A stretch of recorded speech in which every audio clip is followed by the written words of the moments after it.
Hey, yo. How's it going? Uh, okay. Got the audio set up. I actually found out something interesting. I opened this yesterday just, get the audio level set. Uh, Something interesting that you can do in this game that I'm surprised you're able to do.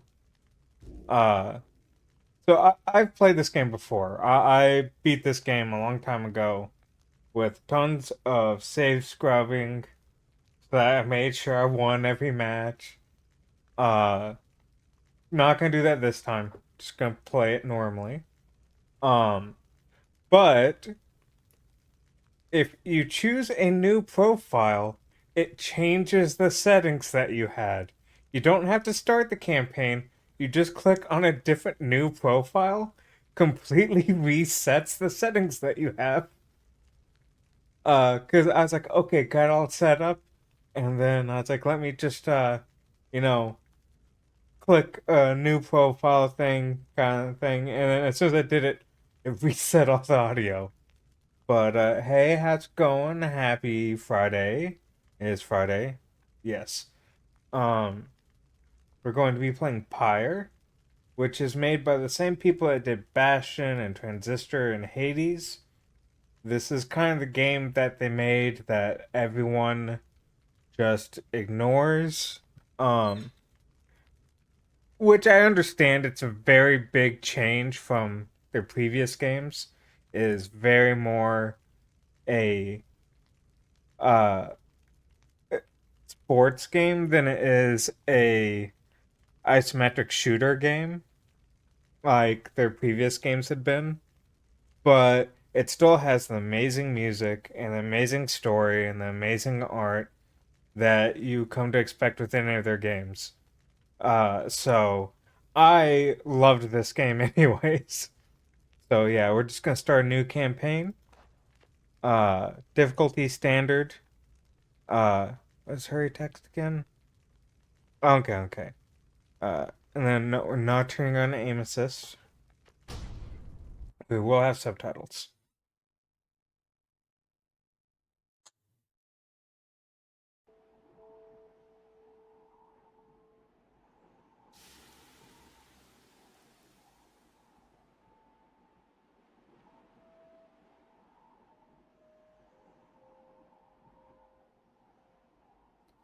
Hey, Carp. I literally just started. Do I need to click? I do. I do need to click. Yeah, literally just started, so you haven't missed anything yet.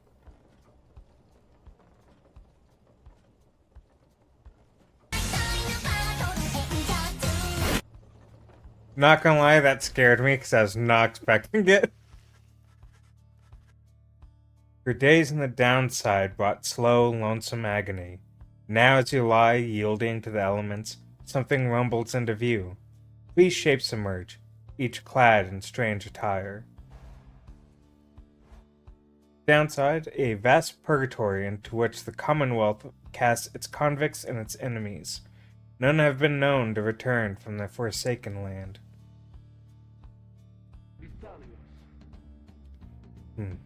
Another piece of filth expelled from the Commonwealth. Proud country risen from the ashes of a fallen empire, home to a multitude of ethnic groups, founded on principles of mercy and kinship, whose exact meanings evolved through many centuries. See, right on schedule. What did I tell you? You told us we would find someone alive. Someday? I said we'd find someone alive someday. Just not today, I guess. Don't be glum. You know I can see you frowning underneath that mask. Looks like she's breathing. The masked wanderers presume you're a female. Oh, okay, yeah, that's why. I was surprised that, because when I went to settings, yeah, you are presumed female. You can change it to male or they. Uh, sure. There we go. Looks like he's breathing. Seems he still is. And stand aside. I shall send him to a better place. He's a he? Can you people just tell? hang on. The markings on his rags. I think he's one of them. Should have assumed you were a bitch. Damn, Carp, no need to be so vicious. But look at him. He is beyond our help. We are beyond his. Broken, shaking, starving, probably diseased. Yeah, good luck with that there, chum. See you back at the wagon. Indeed. The day grows dim. You have best an hour. Understood. I won't be long. After the others leave, the man turns toward you and begins unfastening his mask. Hello, my friend. Don't care who you are or what you did, none of that matters anymore. All of us, we're equal nothings here. You're parched. He gives you a drink, you ache, and he binds your wounds, you hunger, and he gives you food. Little by little, it helps. Points were stolen? How could I do this? But your points were stolen. No. Oh, Wormhorn didn't work. Oh, shit. Why the fuck didn't Wormhorn work? What the fuck? Tab out. Cause it should have worked. Yeah, speaker bot's going, streamer bot's going. What the fuck? Uh,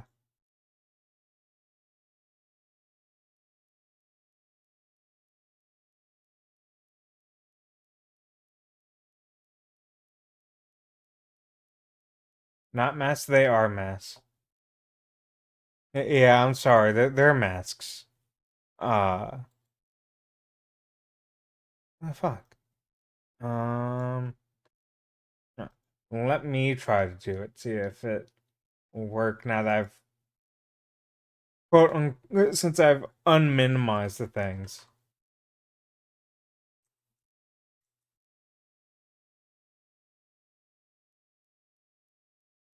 Come on, Sister Mary Wormhorn.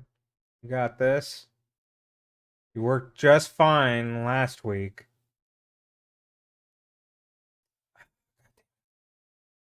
Don't know what happened. Damn. It worked fine last week. And no one used it. And then now it doesn't want to work.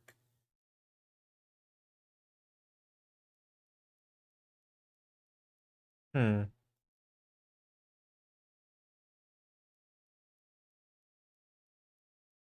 Wait, let me try it one more time. If this doesn't work, then I'm just gonna disable it for the stream, unfortunately.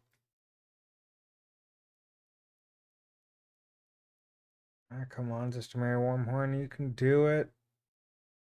Nope, it's not working. Damn it. Damn. Uh, go manage. No, that's manage reward quest. Oh god.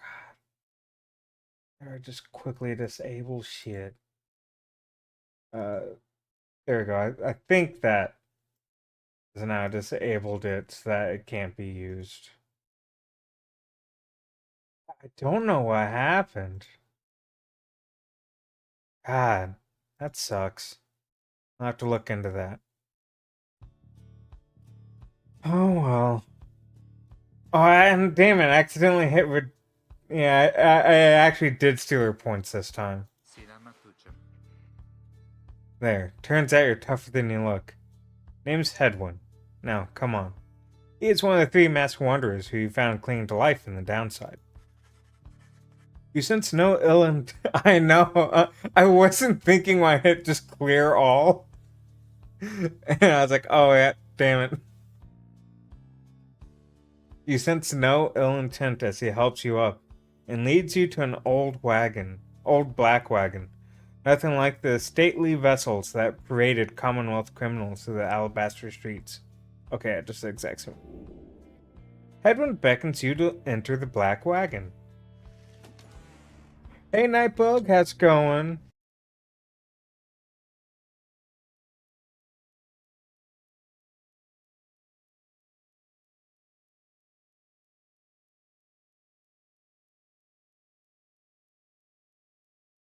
And with a guest.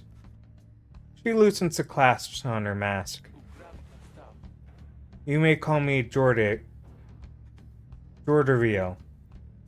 She is the most imposing of the three masked wanderers who found you clinging to life. So when do we play? Fucked up now. Dude, Now you fucked Casey, up. you have no Now you idea how fucked much up. I fucked up. Now you fucked up.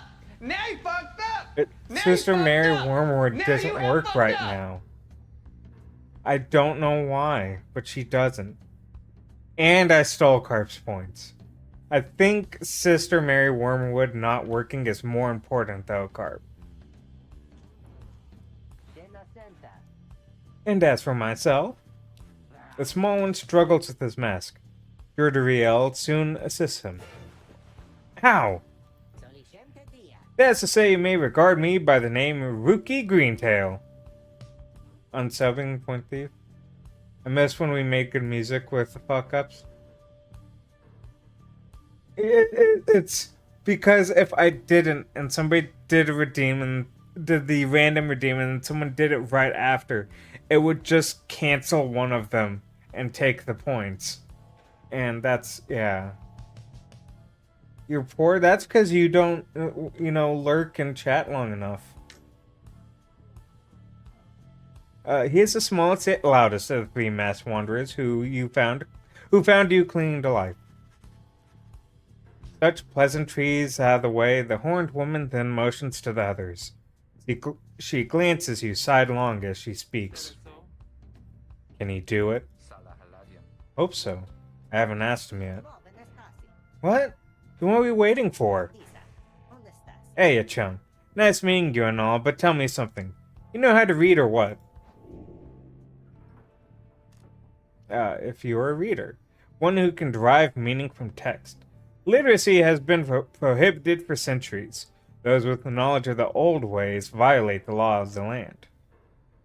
I'm the one that streams at 1 a.m.? No, I'm streaming at 7 p.m. Over time, you managed to learn something of the old ways, in spite of the Commonwealth decree. Literacy is a serious crime. No one in his right mind would dare violate the laws of the land. Who are you, or what you did to earn your sins, is no one's business but your own. I'll admit it. I can read. You confirm their suspicions. There is no use trying to hide it now. Well then, glory days. Because it just so happens my associates and we got ourselves some nice material here for someone just like you. Reader, still live thanks to us. We ask for something modest in exchange. Open one of those books back there and tell us what it says. Readings for nerds? True. Very true. Sorry to put you on the spot like this, my friend.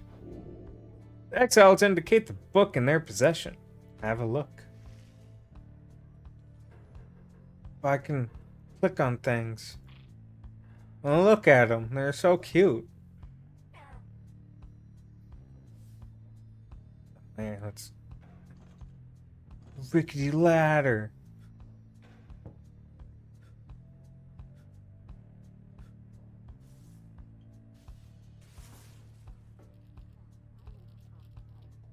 Okay, let's open the book. It's a Sasunaru fanfic? Sorry, that is Greek to me. You pick up one of the old, heavy volumes bound in material that you do not recognize. Forward. A formal welcome undersigned by the 8 scribes. You, dear reader, are an exile of the downside, such as we, the 8 who wrote this book of rights.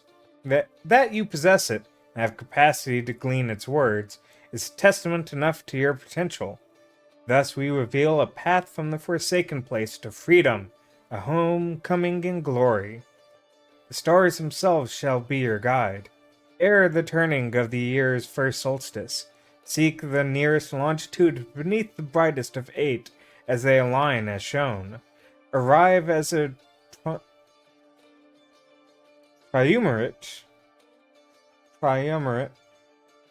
clad in the raiments of...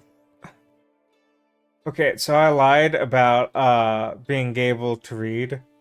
Oh, okay, Sasuke and Naruto, okay. That makes sense, yeah. Uh, arrive in the triumvirate, clad in the raiments of the rites bearing this book. Oblige the voice that tells you more. Oh, okay. Well, too bad Ori has a funny text version. And I can't read any of the other pages. This game has so much reading. Of course it does. It is basically a visual novel. The book describes a complicated method through which exiles can return to the Commonwealth. The words swim through your mind as Headwind gets your attention. Well, friend, what does it say? But then your vision starts to fade and blur. You feel your body weaken and give out.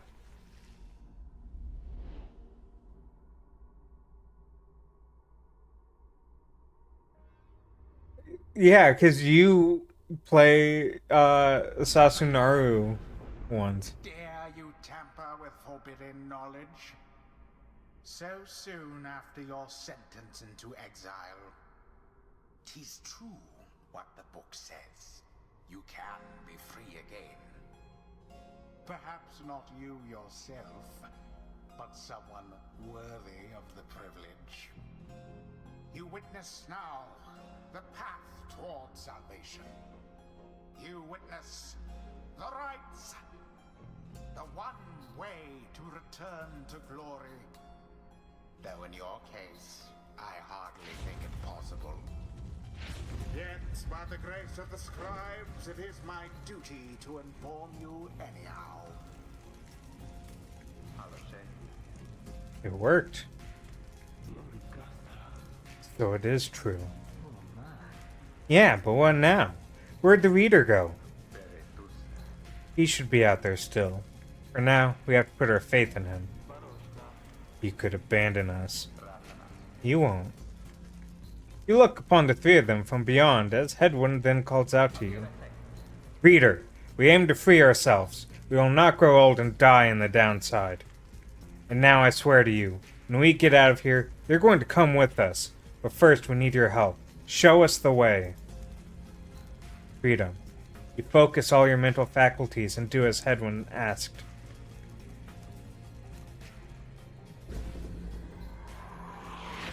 A celestial orb falls from the heavens when the time is nigh. Exiles conduct the rites as a triumvirate, for they must prove their trust in one another, not just in themselves.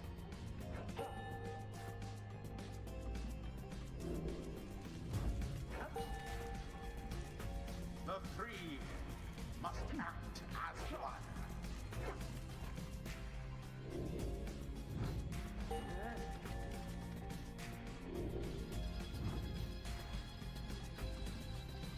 Okay. Oh, I did. Okay, there we go. Now plunge into the pyre with the orb and be purified. Well, okay, oh yeah, I have to click where I'm going. The exile rookie has the way of it. Whoever steps into the flame is banished for a time. His or her cohorts must make do on their own. Oh, but it is not so simple. In the rites, you shall face adversaries whose own freedom is at stake. Beware the aura that surrounds them, as they shall beware yours.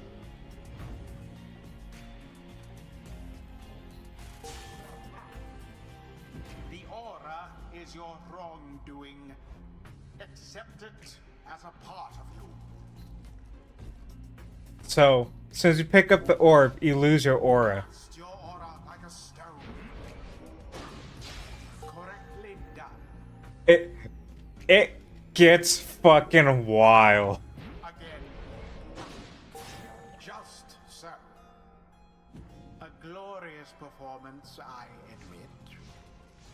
More than I expected from the likes of you. Grasp the orb once more. The orb absorbs the aura, Then the orb quenches the flame. Now I say jump. Leap with all your strength. Thus sails the orb into the waiting flame. See, now Ruki's back. Now snuff out the adversary's pyre, whilst yours yet burns. Ah, so fucking close. Zap.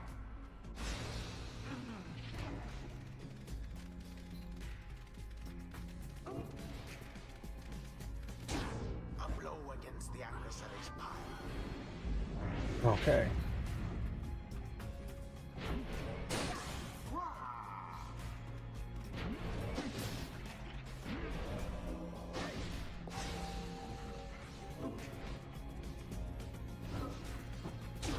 Glory. Trying to, like, remembering this is like, oh yeah, this game is kind of fucking tough. Exactly my report.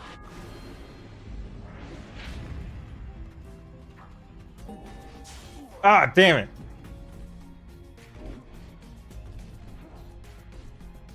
Oh yeah, I forgot. She doesn't get a sprint. She just fucking like run, like does a jump. Oh, damn it. Foul for the night we Ah, respawn already.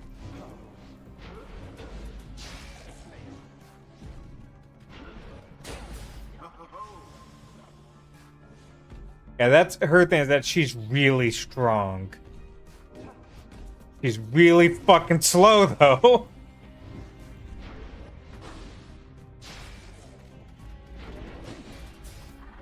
It was almost cool.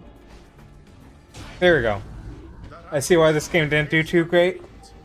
Especially when it came off of Bastion and Transistor.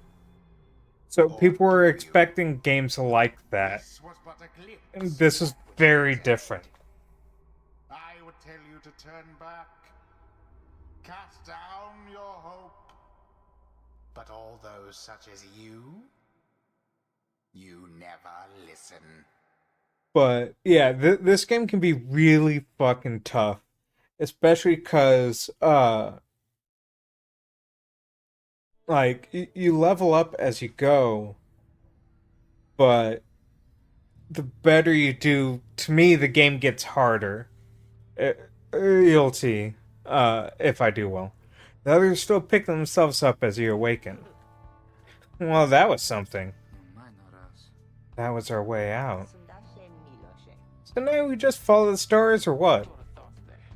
Supposedly. Reader, come let us regard the night. Sorry, come, let us regard the night. I know this game's hard, okay? But I'm not gonna save Scum, because the story does play out differently if you lose matches. Doriel leads you outside, where a clear night sky awaits. Now show us, before the Howlers catch your scent, where shall the rites commence? An ancient ritual competition through which the worthiest exiles regain their freedom. The 8 scribes gave their freedom so that we may yet have ours. Prayer from the Book of Rites. Gaze at the stars. Seek out your destination. There. Kepriest, the Olden Star. Star of the Moon Stag Hunter. Those born under it are ambitious, though also discontented. Or Scorpus, the Olden Star. Star of the Old Cutter. Those born under it are wiser than most. And Gymnian, the Olden Star, Star of the First Empress, those born under it seek knowledge and new experiences. Ambitious but discontent. Wise or knowledge and new experiences.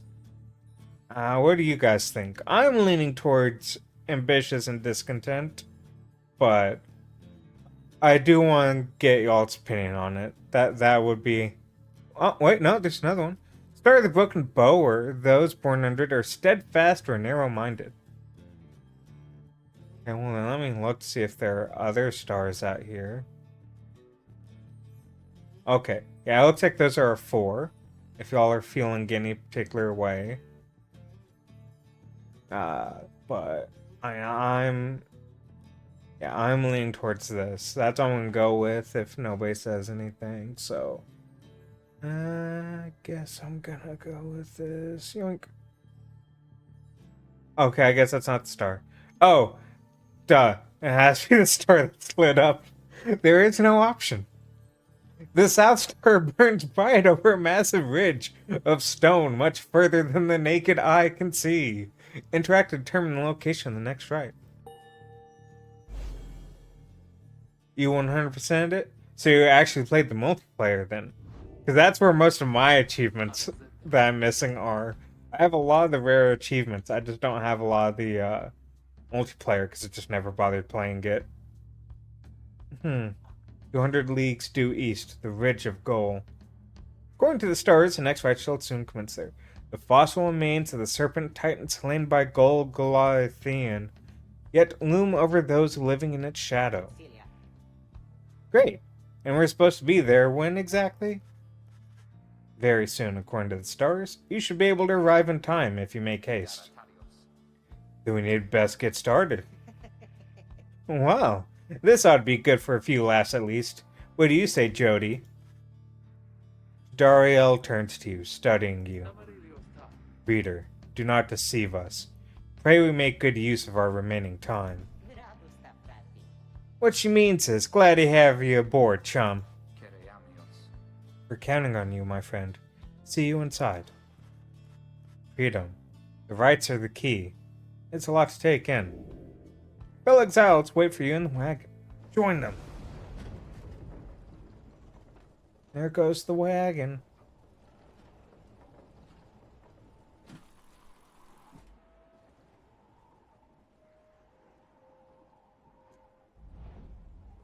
Downside Prairie.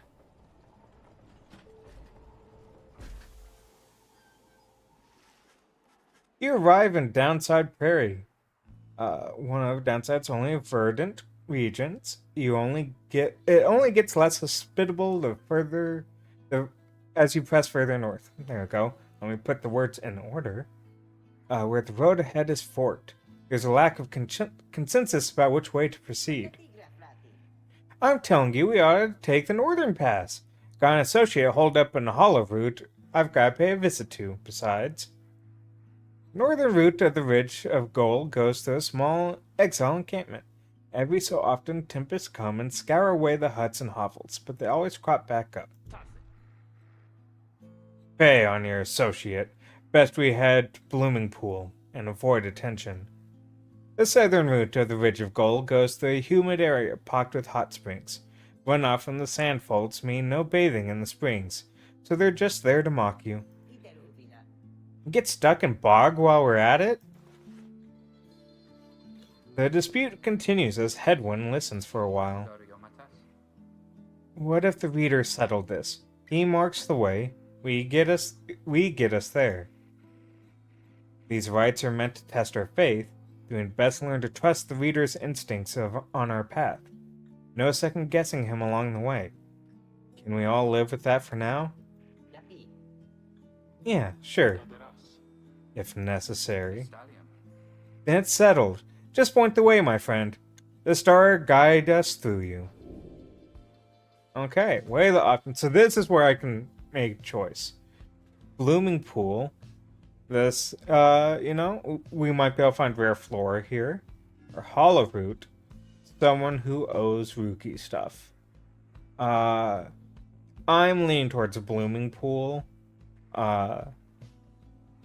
Yeah, I think I'm gonna go with Blooming Pool.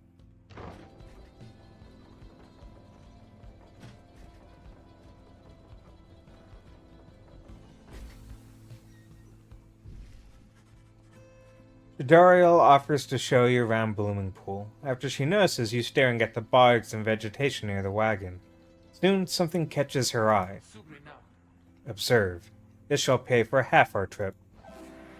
You found a black bloom. It is quite valuable. This can be sold at the slug market. Blossoms at specific times. While bitter at first, a taste of the black bloom makes the pain go away. It's worth 30 coins.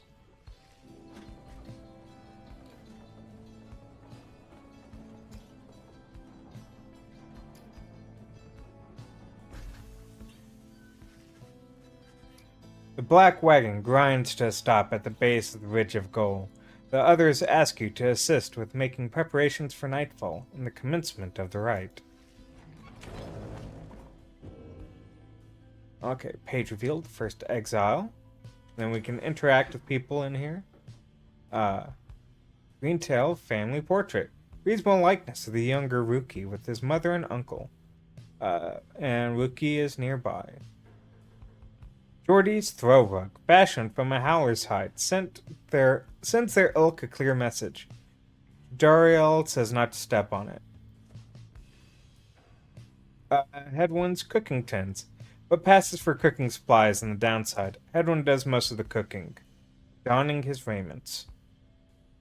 Dry event. Creatures such as this must have been bred to push the black wagon along. Lone Mistral. Figure sits very still in the corner of the wagon.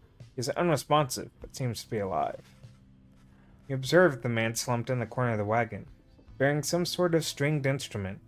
You sense he lives, but nothing more. Seems inappropriate to ask about him now.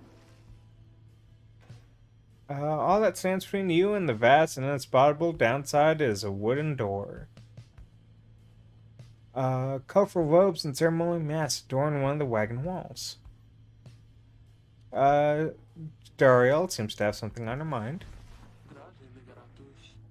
Reader. Greentail here was just complaining how you opted not to take us to Hollowroot. He is an opportunistic and well-connected cur, still clinging to his once comfortable lifestyle. What? And violate our anti-second guessing pact? Nah, I was only saying how our chum's gonna have to keep on making the tough calls. Besides, just making sure we got something to pawn off at the next slug market we find. Clue trading post found on the downside. Commonwealth contraband sometimes finds its way to the downside, where it's traded and sold.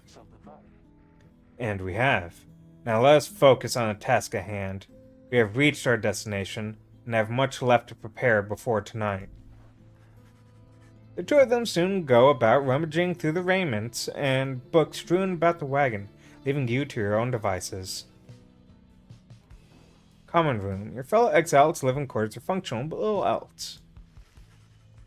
In the common room, you may review various notes and observations about your fellow exiles and their respective paths towards enlightenment and the rites. Okay, Edwin. He's got 20 glory. This dealt with Pyre. Okay, so when he attacks Pyre, he deals 20 damage. Quickness is speed. Hope. Respawn time, and presence is the size of his aura. Okay. Free spirit. He wanders to the downside in search of a way to regain his freedom and return to his home. He has cast, jump, and sprint. He is a nomad. Common folk cast from the Commonwealth and stripped of name, home, and title. They came from all directions toward the Commonwealth, where at last they settled, some of them. Cast as an outrider. They ensured the high-wing remnants never flew far from their mountain nests. Those who served on the blood border were taught to always watch the skies. We don't know his actual sign, or his crime, motive, or how many years he's exiled. He is the one who nursed you back from the brink after finding you in the downside. His genial manner suggests that life in exile has not yet broken his spirit. He wears a bronze clasp identical to that of Jordariel, suggesting the two of them may have met before their exile. He has not yet revealed what he did earn his sentence. Fallen soldier, she is grim, long-time resident of the downside, grown accustomed to surviving there. She can cast, jump, and rush. Demon. People who survived in exile long enough to be transformed by it, in body, if not in spirit. All are welcome here, save demons such as you. From the sentencing of Chief Physician Orelech, veteran. Everyone served on the Commonwealth's blood border. Those who excelled remained. Clashes with the high-wing remnants were frequent, though the greatest wars had passed. She seems to be responsible for the Black Wagon's security. Her features suggest she had lived in exile for much longer than the others. Her grim outlook and the fact that she still bears bronze clasps with the Commonwealth blood border suggests a military background, though what she did to earn her sentence you do not yet know. He is an opportunistic and well-connected cur still clinging to his once comfortable lifestyle. Swift dog-like creatures known for their loyalty, optimism, and appreciation for the simple things. The Alpha Chiefs would later say their kind went soft no sooner than they joined the Commonwealth. Dealing with contraband for long enough can lead to making many strange acquaintances. What remains now of the fallen empire's old and tarnished currency is still of value to some. He seems to be the most well-connected of the masked wanderers who found you, and knows something of the land. He has a rather opportunistic disposition, and his ostentatious clothing suggests a lucrative background in the mercantile business. Even still, you do not yet know for sure what he did to earn his sentence. Okay, no, yeah, and she does 30 damage because she's fucking slow as hell. Okay. Then we can look at the Book of Rights. We've got page 1, the first exile.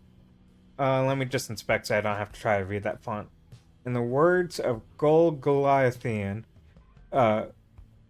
Golathanian, the Master General, you know perhaps the thrice cursed name of Salam Mur, the Emperor of Sar, the first exile and my liege. This chapter concerns him and those who found him in the downside. Each of us was sent to take his life. Such was the hatred for him in and around his country. Yet we found in Salam Mur a man transformed in body, mind, and spirit, a man deserving of much more than mercy.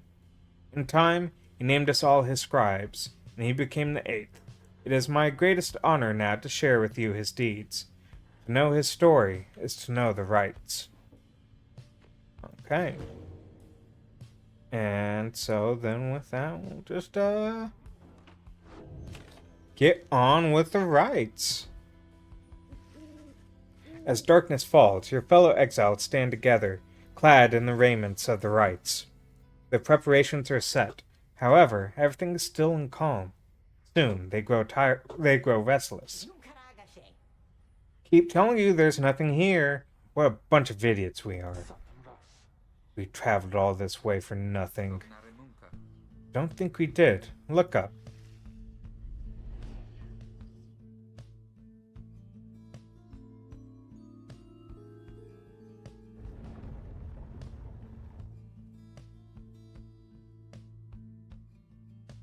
The goal of each rite is to extinguish the adversary's pyre using the celestial orb that falls from the sky. Freedom! The stars align at last. You reach the Ridge of Gaul at the appointed time, and your triumvirate is ready. Your adversaries in the rites this eve shall be the accusers.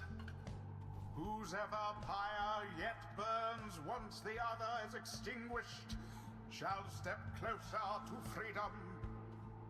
Now let the rites commence.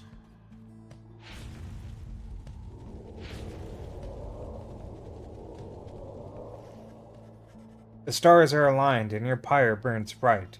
Across from your companions appear several others also clad in raiments, your adversaries in the rites. Everyone ready? Let's hope so. Be still. We have a visitor. The one whom she refers to steps forward. At night, the Nightwings grace us with their presence. The name of the triumvirate in blue. It seems her fellow exiles have assumed their identity. I see that the reports of your demise have been exaggerated after all. Even I was beginning to think you were gone for good. Nobody moves, save for the man robed in gold, who unfastens his mask. Surprised to see old Lindell again. I trust you remember my face, though you must have assumed never to see it again after last time. He is the apparent leader of the exiled triumvirate you encountered at the Ridge of Gold. Never had I come so close to freedom, only for you to dash my hopes. Now I and the accusers shall repay that affront. An exiled triumvirate clad in gold, their leader harbors ill will for something he thinks you did. He shoves his mask back on and takes position with his comrades. It is time. From the shadows, you clutch the Book of Rites and focus on the task at hand.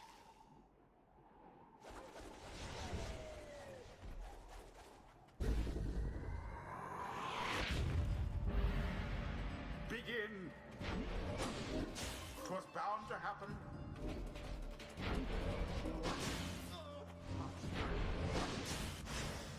All of the accusers gone. Bam!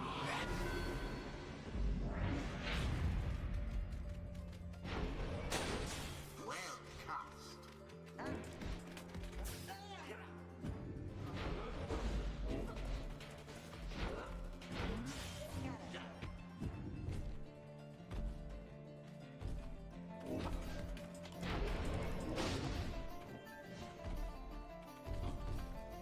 Damn! Almost got it. All of the Oh no. nations banished. Okay. Come on. Come on. Yeah, Rookie!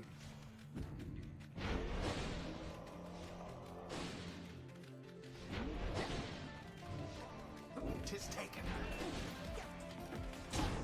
Yeah, Rookie! Engulfed in fire. No, I shall not accept defeat from you again. Hear me, accusers. Stand your ground. Let the auras boil in rage.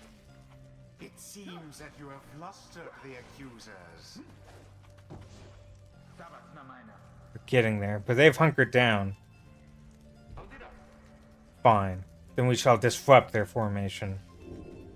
Have you any idea what that Lendl did to deserve his exile? No, if we're gonna... If we're gonna fling it, we're gonna fling it with the one that does the most damage.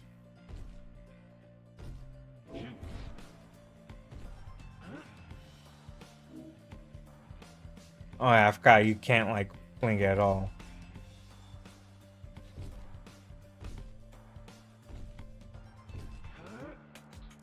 There we go. Will it be a daring display? Flinging the orb into the flames like that. You elude banishment using such tricks. Poor Lendl.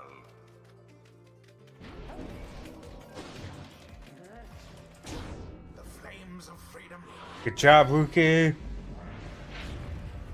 no more than a lick of flame remains.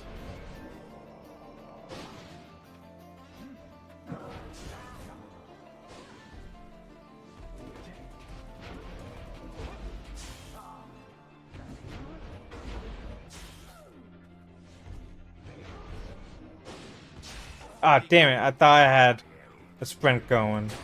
I did not.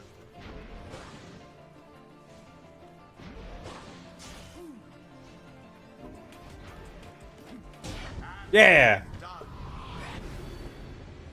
You have prevailed.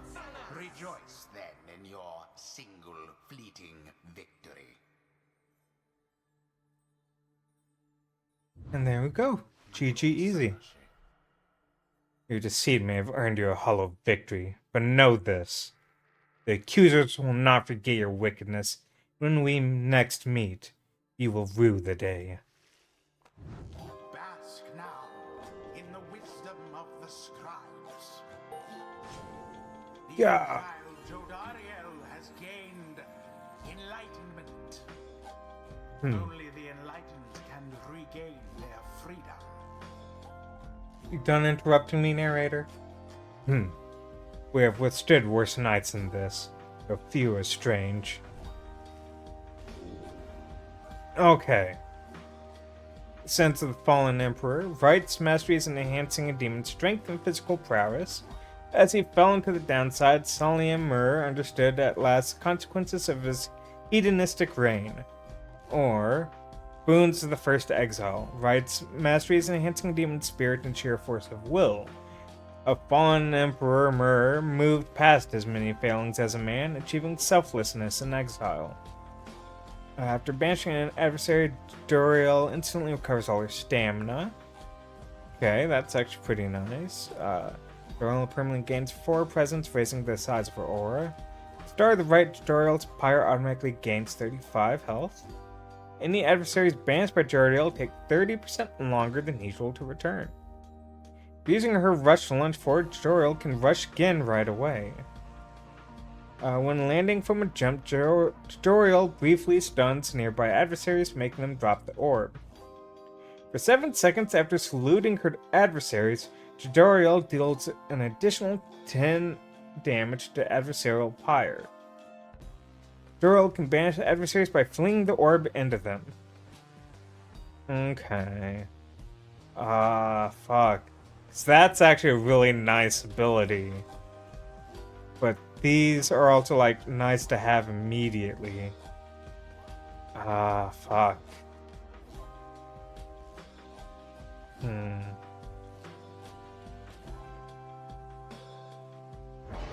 demon scribe bestows his favor. Okay, there we go.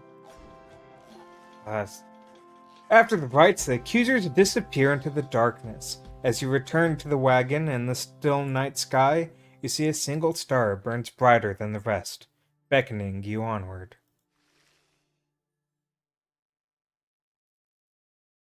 During the rites, hold right, to fling. The more fire damage. Yay! Well, my friends, what can I say? The rites are real, and we're in. An ancient ritual competition for those who okay. Getting out of here, club. Next up on the agenda, keep chasing stars until we're free. Until we are free. Till we are free. Here, here! This sounds fine. Might as well be us instead of Lendl back there. He is the cold-mannered head of the accusers and bears an old grudge against the Nightwings. Anyway, guess we better start packing. As the others go about their business, Hedwyn turns to you. Wanders downside in search of a way to regain his freedom and return to his home. Peter, come walk with me while the stars are still out. You and Hedwyn walk in silence for a time before he speaks up. You have questions. Come, ask away. We need you in on this for the long haul. Wishes to know if anything is troubling you. Ask what happens if you refuse to help. Ask why you cannot conduct the rites yourself. Ask how you got this wagon. Ask why he was exiled. You ask Hedwyn what he did to get sentenced to living in the downside. Maintains eye contact and a smile. Good question, my friend. We're going to have a lot of time to discuss that, and many other things. Make you a deal. Read the stars for us again, and I'll tell you all about it on the way. You sense he speaks truly as he beckons toward the fading dark above. Gaze at the stars. Okay. Well, there's one shining star. Jomir the Dusk Star. The Dusk Star burns bright over an ancient spring in Jomir Valley.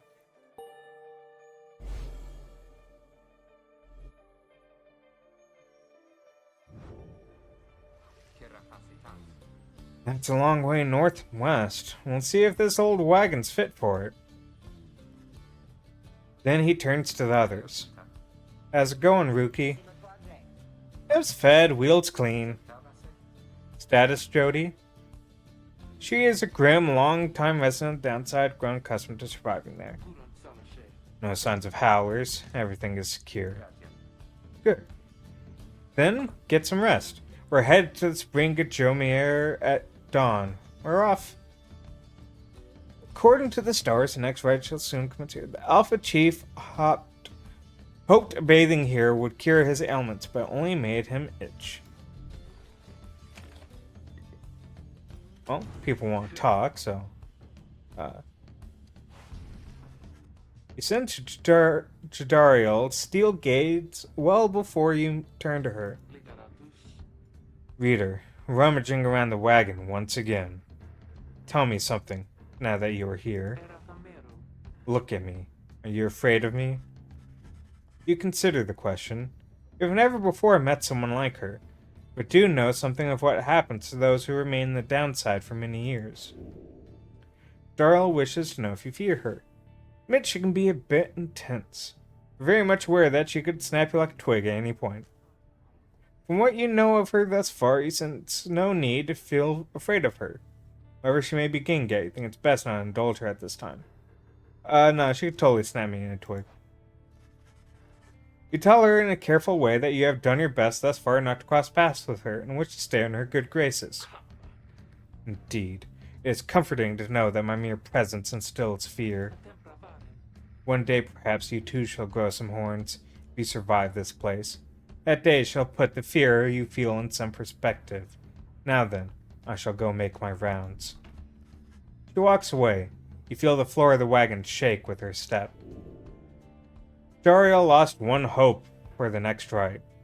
This attribute affects duration of banishment. Great, so she'll take longer to respawn. I fucked up. Okay, well, and I believe that's all I can do in the wagon. Yep. Alright. Just don't let her get banished. GG easy. You have not yet been in this region of the downside. Ruki knows this mountain pass through an arid region further north. Where to get old? Old wasn't even in that sense.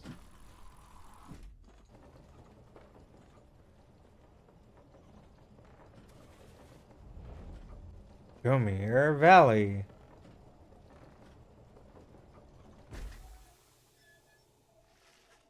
The climate here in Jomir Valley is hot and uncomfortable. On top of that, exile curs roam this sand-swept fossil wasteland. Among the 8 scribes, the Alpha Chief Jomir Minimane took a special liking to this region. We have Stowaway. Home? We can go home? She must have latched onto the undercarriage as you crossed the ridge. Her manner is odd, though you sense she means no harm. You must have overheard some of your fellow exiles' conversations. You need but say the word, Hedwin. Oh, come on, you can't be serious, Jody. She's just some kid who managed to climb aboard her wagon undetected, but still. Do it, Jody. Dariel approaches the girl and looms over her. Listen to me, girl. We cannot guarantee that we shall get you home, or any one of us. But at present, we have room for you, and adequate provisions. You may accompany us for the time. Dariel leaves without awaiting a response, presumably to make room in the wagon for your new guest. The stowaway is overjoyed at this. Really? You are so kind. You are most kind, to someone you just met, like me. May the 8 scribes smile upon you all. Some revere them as gods, believing they bound themselves to exile so that others could live free. Centuries of oral tradition has shaped the history of the 8 scribes into myth and legend. She claps her hands, bursts into laughter, performs some sort of dance. Ruki stares at all of this and leans in close to Hedwin. Hey, so, what gives? First the reader, now we're taking her along? What, are we gonna take in every mite-bitten drive imp we find now, too? Easy, Ruki. I think you'd want for us to bring this one along. Who, Sandalwood? I thought you said he asked we find someone to fit in every type of mask. As I can tell, yours would fit her just fine. The apparent name of some mysterious informant of Hedwin, Dariel, and Ruki. He asked that we use her best judgment. Besides, we send her away, she'll go telling anyone she finds about us. Can't risk that right now. So, I can come in? It's very hot, and I'm a little thirsty. A little tired, too. Yes, you're welcome here with us. One question, though. What do we call you? Well, this is embarrassing. I think, but I don't know for sure. It's just, back home, they call me lots of names. Like for the color of my hair. They made fun of you just because you got gray hair? That's it. My name is my name. It rhymes with gray. It's just they call me lots of names. You sense the girl is struggling to recollect a certain name she felt best suited her. You think that you can help the stowaway girl make peace with her name. Her name is May, Kay, Faye, Day, Ray, Shay, Zay. Or other possibilities.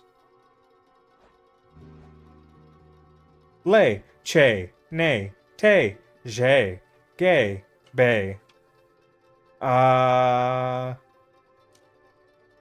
I'm going to go with Faye. Hey, Joey, how's it going? He's gay. So I've played this game before, but I save scummed a lot. So this one's more of a playing it, and if I lose, I deal with it because it changes the story. But yeah, it's going well so far. You suggest that the stowaway girl's name is Faye. She is a young vagabond girl with an odd manner and an unshakable sense of curiosity. Why, that's it. My name is Faye. My name is Faye. Where I am from, they call me Faye the Fair. But I guess maybe you don't have to say that part because I didn't really like it. Your fellow exiles decide to bring Faye along for now. She almost collapses from exhaustion, so you take her in and show her somewhere she can rest. When I played originally, I saved scummed. I still didn't get an ending that I liked. I liked 90% of the ending, but there's one part of it that's like, man, fuck you. But it's one of those I'm more playing it just for the fun of it. I really like Super Giants games. Faye has joined the group. She is tired but excited. Welcome her aboard.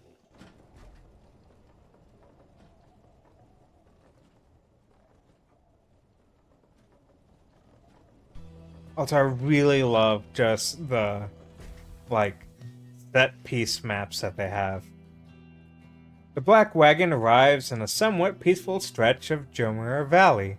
Your companions wish to hole up here for tonight, to give Faye and all you a little time to rest. They did Hades, they did Bastion, they did Transistor, and they did this game. But yeah, this was after Bastion and Transistor. It was not received well at the time. It's now gone kind of like, it's an alright game. But it was such a big departure from what they had made previously that people were like, what is this? Because Hades was more of a return to form to how they do games. Faye seems to want to talk about something, but first we're going to read your bio, Faye. Or not. Okay. Well, we're not going to read your bio. And then there's nothing new. Yeah, okay. Well then, Faye, let's talk. Faye seems to be recovering well since you found her. She seems fascinated by everything and everyone in the wagon. Oh, hi, mister. You are the one who knew my name. You guessed it right, you did. Thank you for your hospitality. I've just been eating with the imps and talking to the wagon. This wagon. He and I are the same age. Almost to the very day. But I am older. By 3 weeks, so I'm giving him a hard time. Little brother, I call him. He is a good wagon, isn't he? He will take us very, very far. My little brother, sure, he pulls at my hair at times. I don't like it very much. But he has family. I am happy to be here with my family. I thought that I had lost them all again. Oh, but we have stopped. Now, haven't we? Then I should go outside to dance, in case the scribes are watching. Bye, mister. Smiling back at you, she prances out the door. Let's get rid of those cobwebs.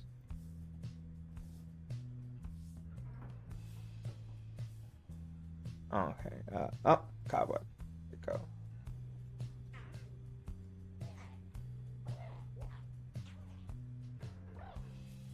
I like to drive them so much. They're so cute. Okay, yeah, let's go on with the story. Okay, consider my options.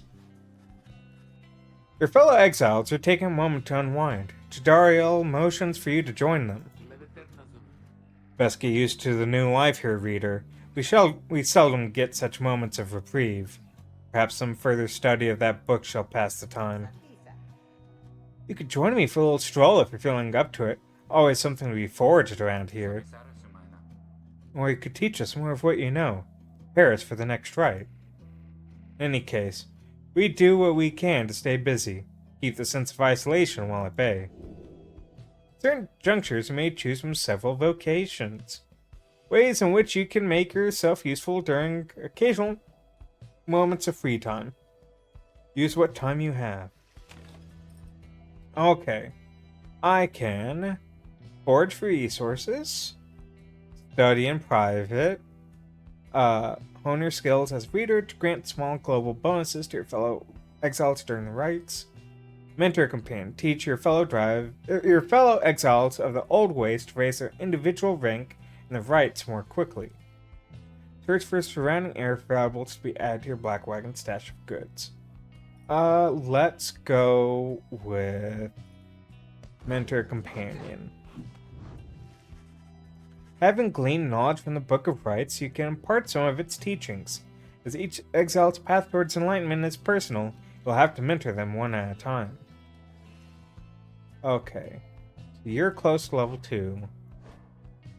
You're pretty close to level 2. Rookie, let's mentor you. Sure, chum. I could go for some enlightenment right about now. Might take the edge off. You illustrate to Rookie some of the intricacies of the rites, focusing on how all three in a triumvirate can move and act as of one mind. You sense he grasps some of the concepts. Okay, nice. See that, chums? Old Rookie Greentail's got some bite in him yet. Okay, and we can do maneuvers of the mini-main. Right masteries enhancing a cur's agility and fortune. There had never been a cur quite so bold or tireless in spirit as the famous Alpha Chief Jomare Minimane. Rookie can jump a second time while airborne. When sprinting, Rookie accelerates faster than usual to an even faster top speed. After he is banished by an adversary, Rookie has 50% chance to return in only 1 second. Rookie can jump a second time or third time while airborne. Rookie deals an additional 5 damage when plunging into the adversary's fire. Rookie casts his aura 50% further than usual. When Rookie banishes adversaries by casting his aura, the blast can banish nearby adversaries. After plunging into the adversary's pyre, Rookie soon returns, rather than remaining banished. And Rites of the Alpha Chief. Right mastery is enhancing a cur's relentlessness and fervor. Other curs of his age all need to learn to navigate the many quirks of Jomir's personality. And we'll go with that. That is clearly the better path. Whew, I gotta hand it to you, chum. That book's not quite as boring as I thought. I better go lie down. Alright, well, there we go. And yeah, just double checking. Yeah, there's nothing here. Okay. You still don't want to talk? Okay. Well then, continue on the journey. The path leading further west splits off, and once again your fellow exiles turn the choice of where to go over to you. Fate seems enthusiastic for whichever route you choose. Okay. Fall Flat. The south route across the Jomir Valley is riddled with barren rocks and bone. Faye believes those who travel this path shall be as swift as Jomir and the eight scribes. Bleh, bleh, bleh. The north route across the Jomir Valley passes the remains of the Hive Titan. Faye believes those who travel this path shall be as strong as Goal of the 8 scribes. Let's go with the fast. We can go fast as fuck. That means we're just gonna hammer him. Faye is behaving strangely than usual as you traverse the desolate sprawl of Fall Flat. The south route across the Jomir Valley is riddled with barren rock and bone. Even the wild curs of the valley avoid the oppressive heat of this place. This is the path of Jomir Minimane ran across so many times. Do you not feel his presence? Him and all his friends, here in the sand and in the air and all about? 6 of the 8 scribes of the Book of Rites, known as the Brave or the Alpha Chief. An Alpha Chief that united the curs under a single banner, charted half of the known world. At first you pay it little heed, but later you observe your fellow exiles seem to have more of a lightness in their step. Perhaps it was the previous day's rest that did everyone good. Their companions gained +1 quickness for the next rite. This attribute affects movement speed, one swiftness of body, and reflex.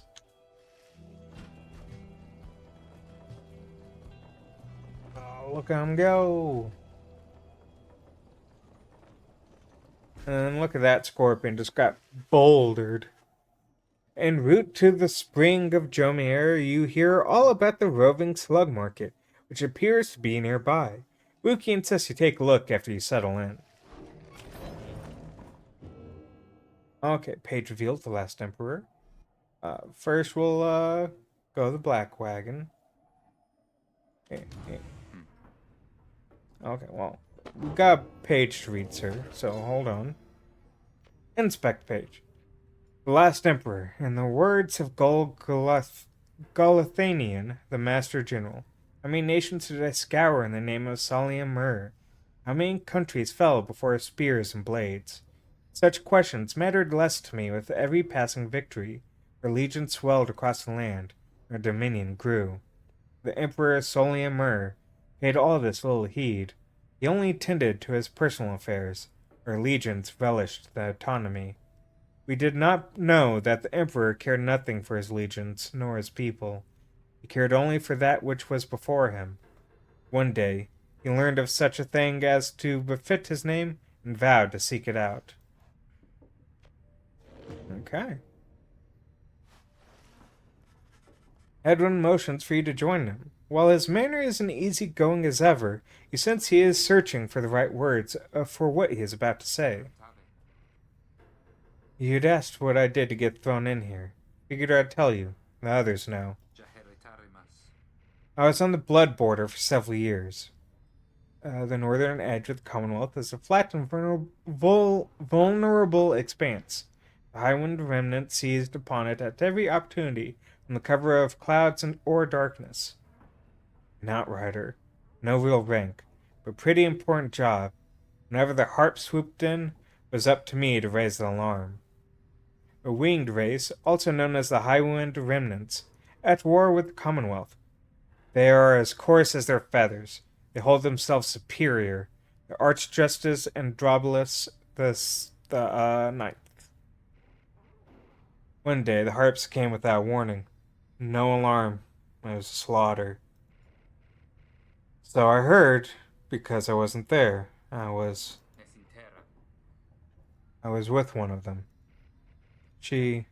Look, that's a story for another time. The point is, they branded me Hedwin the Deserter before they sent me here.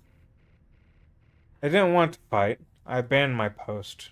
My friends, they paid dearly for it, and ended up down here. Edwin looks at you as a smile reappears. It's not something I like to talk about, as you can tell, but I know that you'd been wondering, and you deserve to know. I made a promise to you earlier, when we first met. It would go free as well if any of us go free. That promise might not carry that much weight, I guess, coming from a deserter. Anyway, that's all. Thank you for hearing me out. It's not much good here on the downside, but at least the past is behind us. He leaves you there to consider his words. Okay. Let's step outside. Let's go to the slug market. Hey guys, how's it going? Mr. Greentail, it's been a while and all that. Hey Ron, it's going. He is a traveling sales creature and proprietor of the Downside Slug Market. Say, how come you set up shop all the way out here? Isn't this a little out of the way? Oh, well, let's just say you ain't my only customers. You see, Dad and I, we know this business pretty good. We've been around the block, and so... As Ron keeps blathering, Ruki signals to you in a affirmative way. Here's the deal, chum. We've got an informant that says there's something here connected to the Wright's business. See if you can spot it. Should be able to pawn some of our stuff to make the trade. And don't even worry about Falcon Ron. So anyways, you guys got something for me or what? That black bloom we got there, I can take it off your paws if you want. Okay. So that's worth 30. Mooncrest costs 20. Rank 10 talisman. In fact, after being banished by an adversary, the bearer has a chance to return immediately, 30%. Can't buy that. While carrying the order, the bearer moves faster than usual, plus 10%. When plunging into the adversary's pyre, the bearer deals bonus damage of 2. At the start of the right, the bearer's pyre automatically gains 7. That one's actually pretty good. Proceed. Hey, you know, I'll take it, Mr. Greentail, though you drive a pretty hard bargain. Now, you gonna take some off my hands here, or what?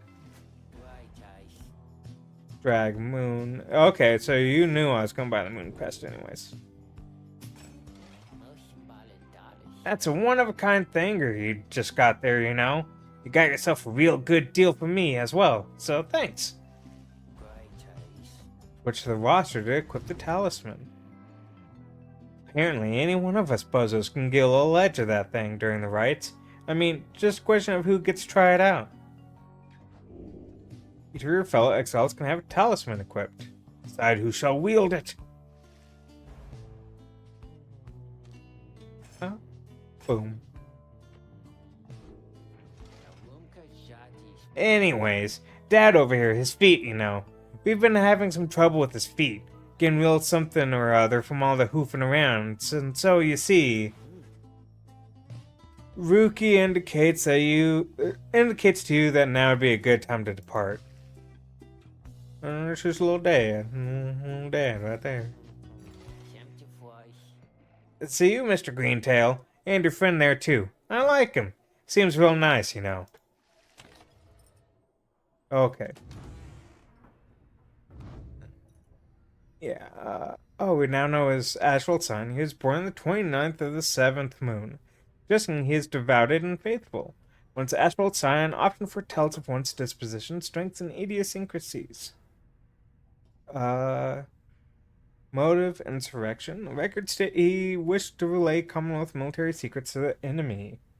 And the downside, one's past tense now be subject for discussion. Everyone has survived for 5 years, and the downside thus far is a life sentence. Some withstand the downside for no longer than a day or two, while others last for many, many years. While serving the Blood Board, by chance he had run in with a lone enemy harp. They each felt a powerful connection and escaped together rather than fight each other to the death, as would have been expected. Lost contact with her after their encounter, left his post in search of her, but he was caught and exiled. The downside, he found Jadariel, who looked after him when he was a child. In time, he caught wind of an unbelievable rumor, and first heard the name of Sandalwood. When he was a child... How old is this guy, then? That just raises so many questions. Commence the rite.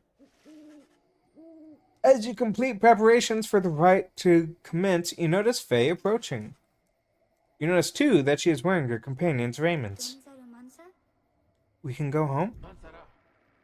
Faye, I thought I made myself quite clear that you're not to touch those robes. Oh, I'm sorry, Miss Jadariel. I just thought that maybe you were being funny at the time. Unbelievable. Hey, something's happening in the sky. I think we're up.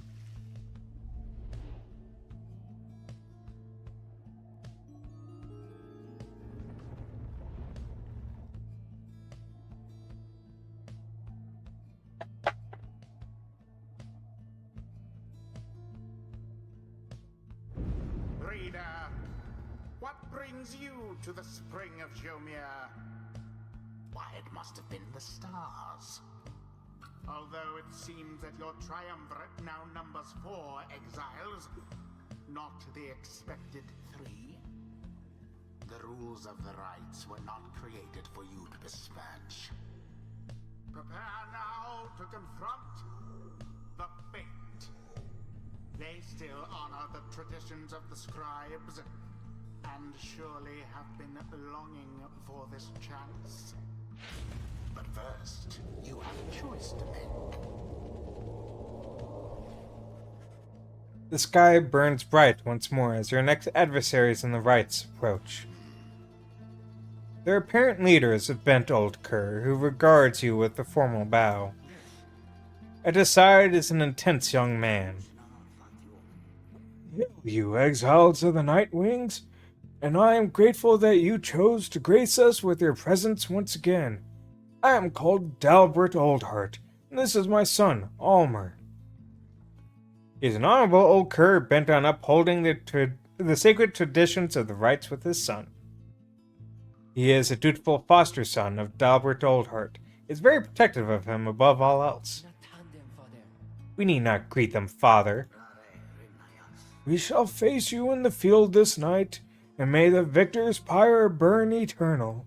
But first, we offer you a token of good faith, and show of appreciation that the Nightwings have returned.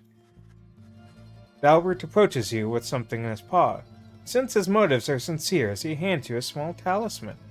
Comes imbued with various enchantments, exiles may equip one at a time. You receive the Tailwind Crest from Dalbert.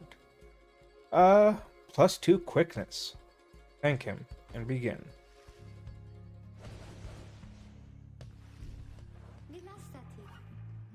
That cur was very kind, and his son, he was so caring, wasn't he?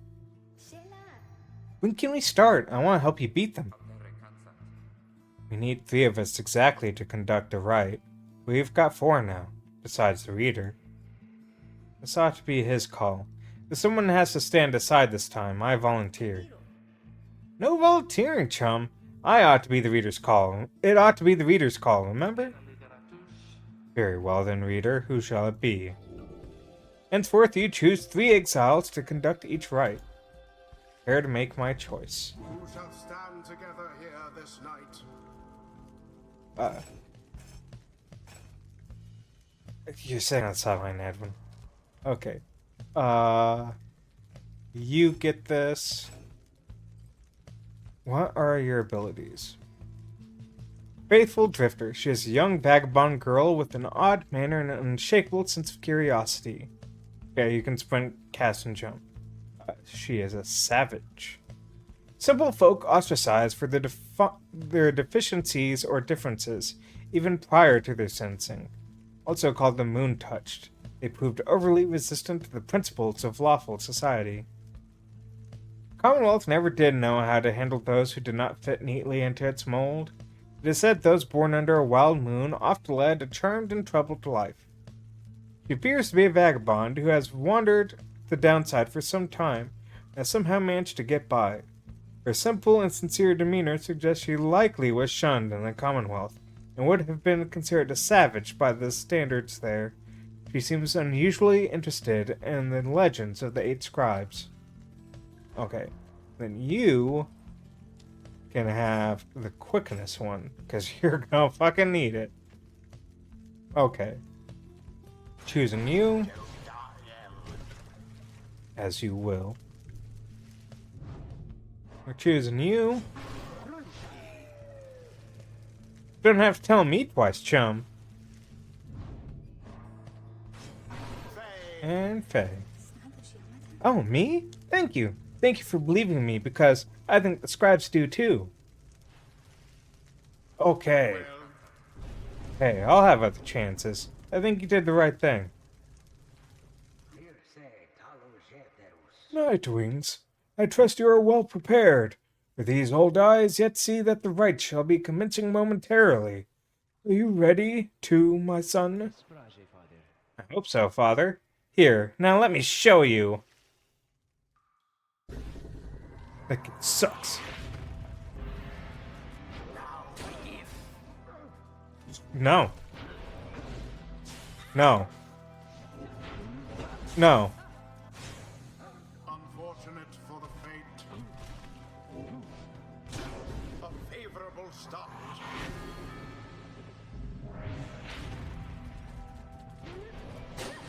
Glorious.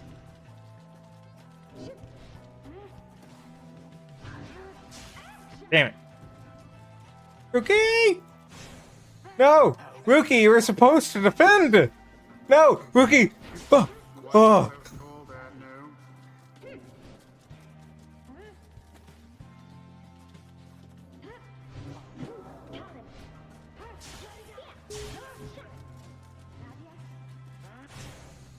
What happened there?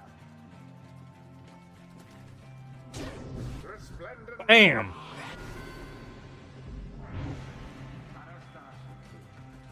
Look forth, my son. The waters of Jomir Minimane bring blessings unto us this eve. Perhaps our chance has come at last.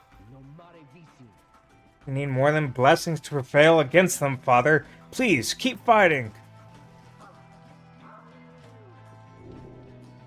Collect moondrops 3. A boom come from the stars themselves. But shining No. enough for Dalbert and his faithful son.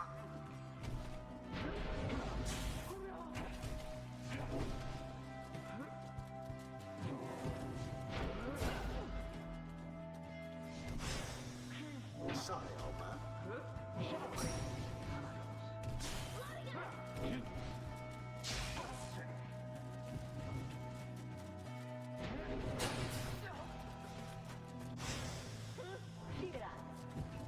The orb. Bam! Remember everything which you hold dear.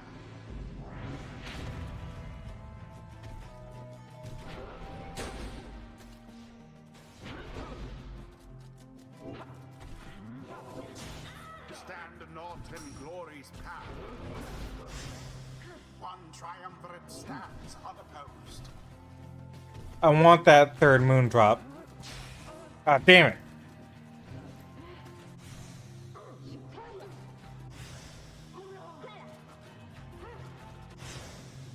The orb is loose. Give me another moondrop. There we go.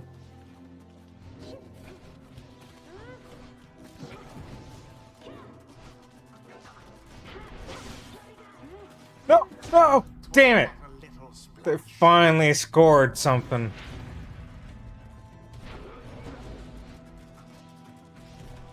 Okay. Okay. That was a good move on their part. Oh,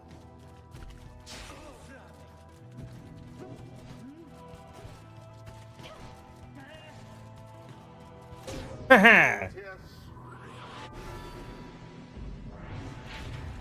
Your victory is at hand. Be gone. Ah, you're supposed to get that back already.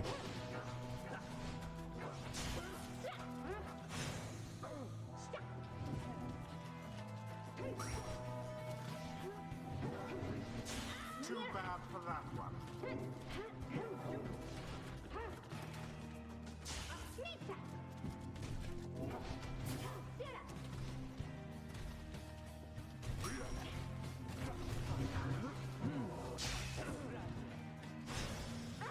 Away with them.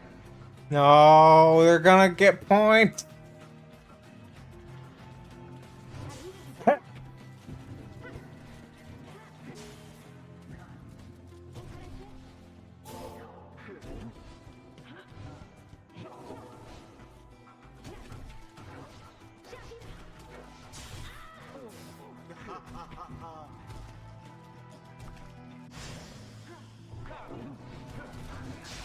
Ah, fuck you.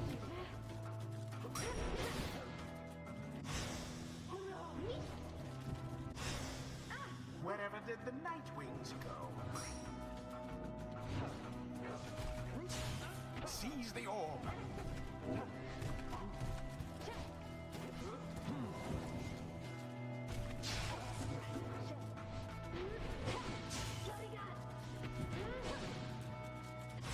Ah, what the fuck? Simply abhorrent. No! Damn it! A cunning trick.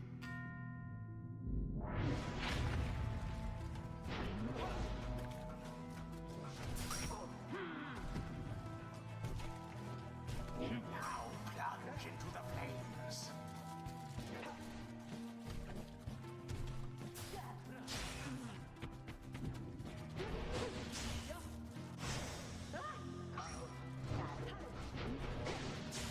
The orb taken.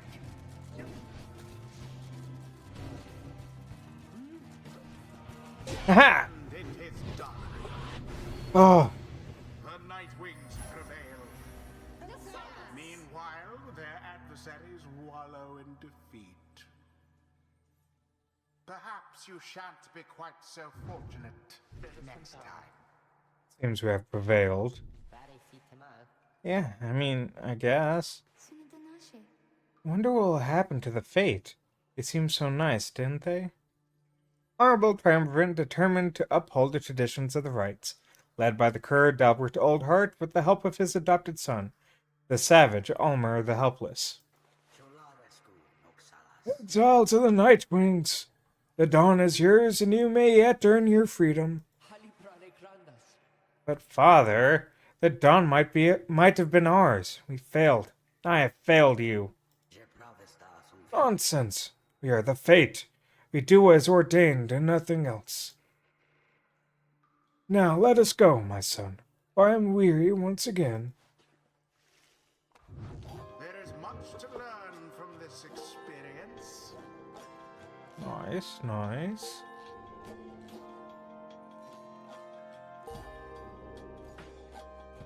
That's some good experience there. Until the stars align. Well, excuse me. I mean, would you excuse me for a moment, do you think? You're one of them. What do you want? Father needs me. Oh, I'm sorry.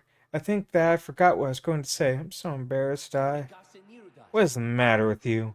It is against the rights for us to even speak like this. I did not know that, I don't think. No one said anything like that to me, but then all this is very new to me, and so I thought maybe... You cannot be serious. Yes, I mean, I like to laugh. I like to laugh a lot. And you? How about you? This is a Nightwing trick. Father told me not to speak with any of you. But I have to go. Wait. Elmer, wait. I think that's your name. Was that even your name? Wait. Orphe. And switch to different difficulty. No! I will struggle when I need to.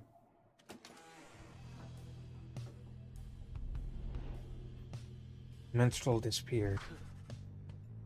As he returned to the wagon after defeating the fate, he noticed Jadariel tense up and frown. Where did he go? Ooh, wait, the sleeping guy? The minstrel, he's gone. You see, it is true. There is no trace of the lone minstrel who had been lying still in the corner of the wagon all this time. He joined the others and searched for him outside. Your fellow exiles have revealed nothing to you of the lone minstrel, how they found him, though you sense their concern as they scour the vicinity for him. We'll worry about the minstrel, my friend. You worry about the stars. Wherever they guide us, we're going. Gaze upon the stars once more. Alright. Alb, the Midnight Star. Midnight Star burns bright burns bright over the standing stones at the edge of the flagging hands. Well, I imagine this is it then.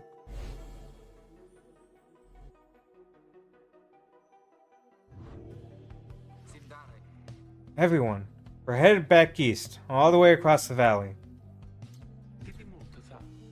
Toward the Cairn of Haub, then. According to the stars, the next rite shall commence here. Cursed imp here felled the mighty bone titan.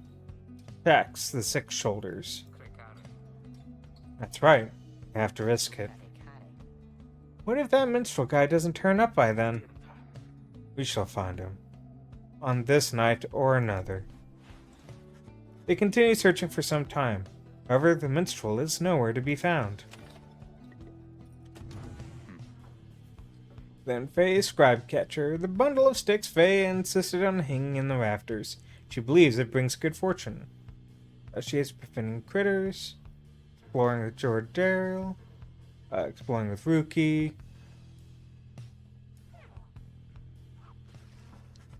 After having bested the Fate in a pitched battle last night, found Hedwin off on his own. You sense he wants to talk about your decision to exclude him from conducting the rite. You mean the rite you volunteered not to be a part of? Guess we'll have some tough choices to make before all this is over, my friend. Just been thinking about that. Glad you let the others go instead of me during the rite. I mean that. All the more since we succeeded. Don't know what's more intense. Participating in the rite, just watching from the sidelines. Anyway, thank you for checking in. We'll have to go and make sure we're ready to move. He departs to check on things outside. You sense that he has no misgivings about what transpired, and is more concerned at present about the missing minstrel. Alright, well then let's go back out and let's continue our journey. There's still no sign of the lone minstrel, although Jadariel tracks potential signs of movement east, the same way you are headed. You consider where to search for him. Okay. Hedwin thinks the missing minstrel could have taken the route opposite to the one you took. Jadariel believes the missing minstrel must have taken the same route that you took earlier.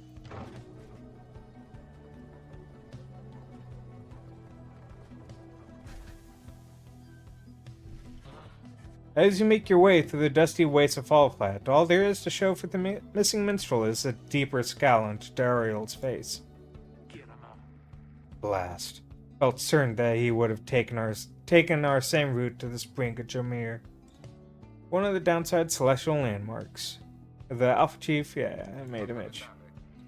It's alright, Jody. He could have gone anywhere. Likely there is nothing to be found either way. We should keep moving. Pick up bits and pieces of the minstrel significance to your fellow exiles. He was there when they first discovered the Black Wagon. They speak little more of it for now.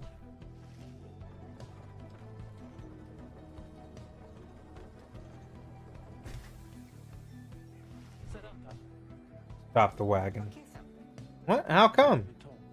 Because of her. They're coming. They're coming for us. We have to be ready. We have to. Does she mean what I think she means? I believe so. Fellow exiles scramble to prepare the wagon for whoever is out there. Once you help them settle in, perhaps you can learn more of their source of concern. No one wants to talk tonight? Okay, fine. Then just prepare for the night. They're coming for us.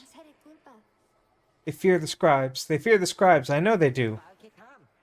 What is she talking about? What's going on? Howlers. Lots of them.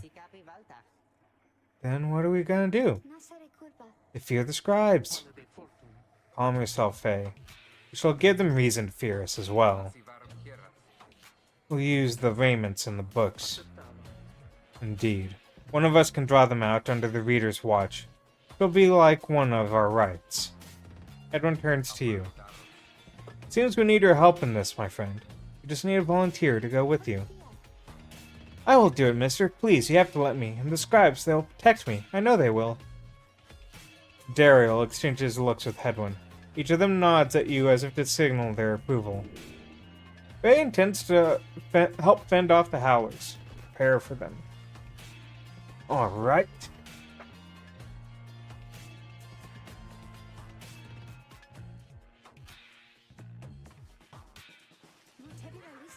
That howling sound means they're here. Oh, by the scribes, they're here.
More. I think there's many more. Oh, here they come. Here they come.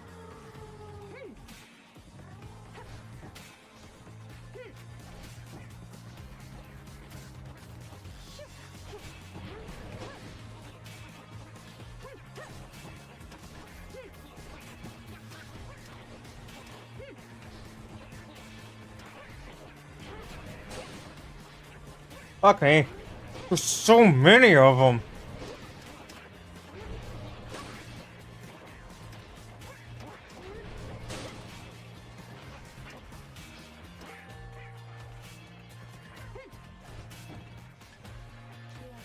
It's over now at last. Think it is. Think it is. Those poor and wretched beasts. Just then, Faye spots something creeping toward her. What? Hey!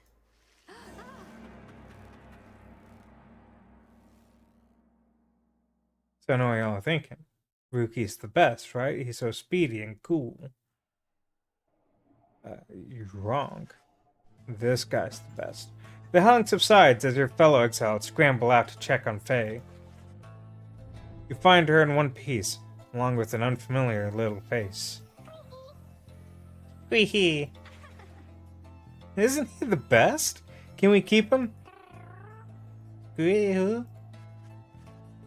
You sense a depth of experience in this creature, at least judging by Drive Imp standards. In fact, you feel a connection to him. You concentrate, perhaps you can derive some meaning from his calls and screeches. The Drive Imp seems both excited and frustrated by something.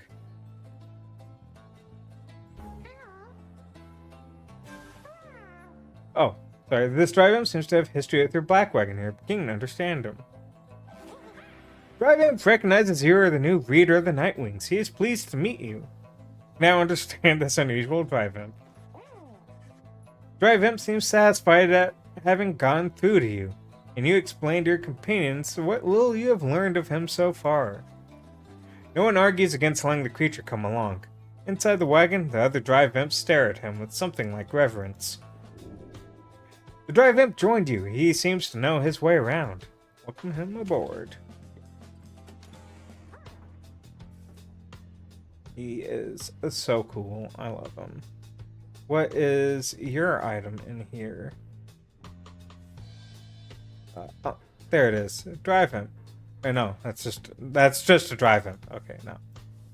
Where is your item of? Oh, you have an item in here somewhere. You have to. Like you're legally obligated to. Maybe it's because you haven't put on the vestments yet. You can see the little imp has made himself at home.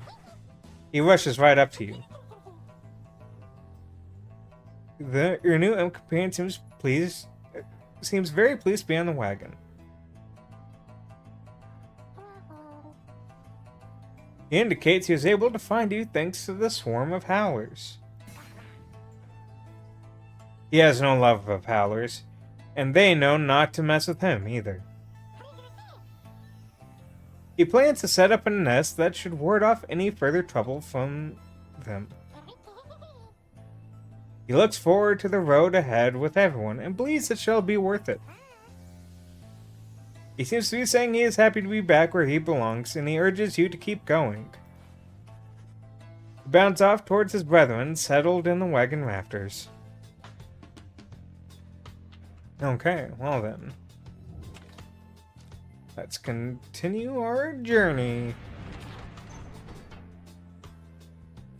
Looksand. An arid southern pass toward the ominous cairn of Halb.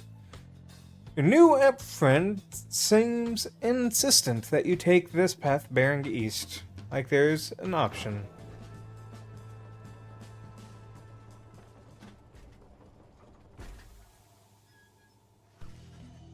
Edwin orders the wagon to halt somewhere in the barren wastes of Jomir Valley. There's someone on the road. Be careful, everyone. Figure watching the black wagon from afar approaches, arms spread wide, although a hat and cloak conceal the figure's features.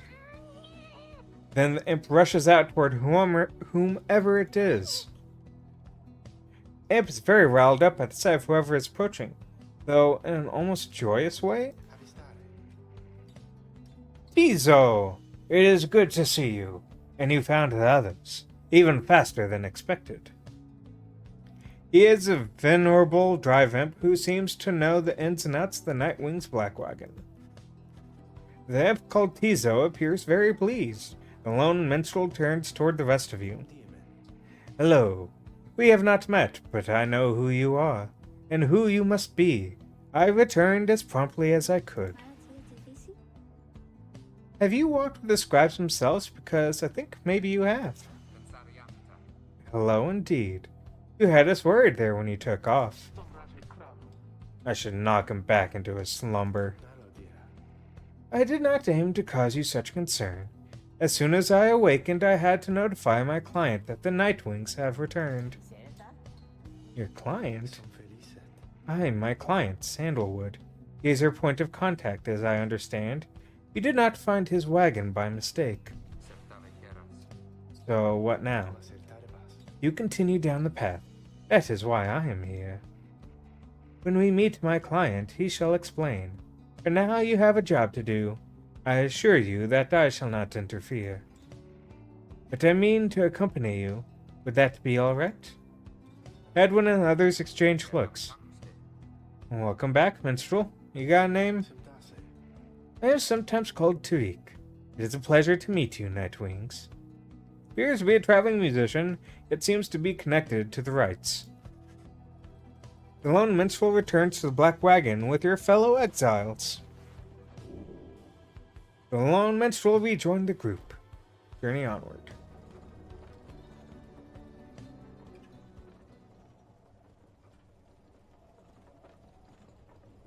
There's a giant skeleton.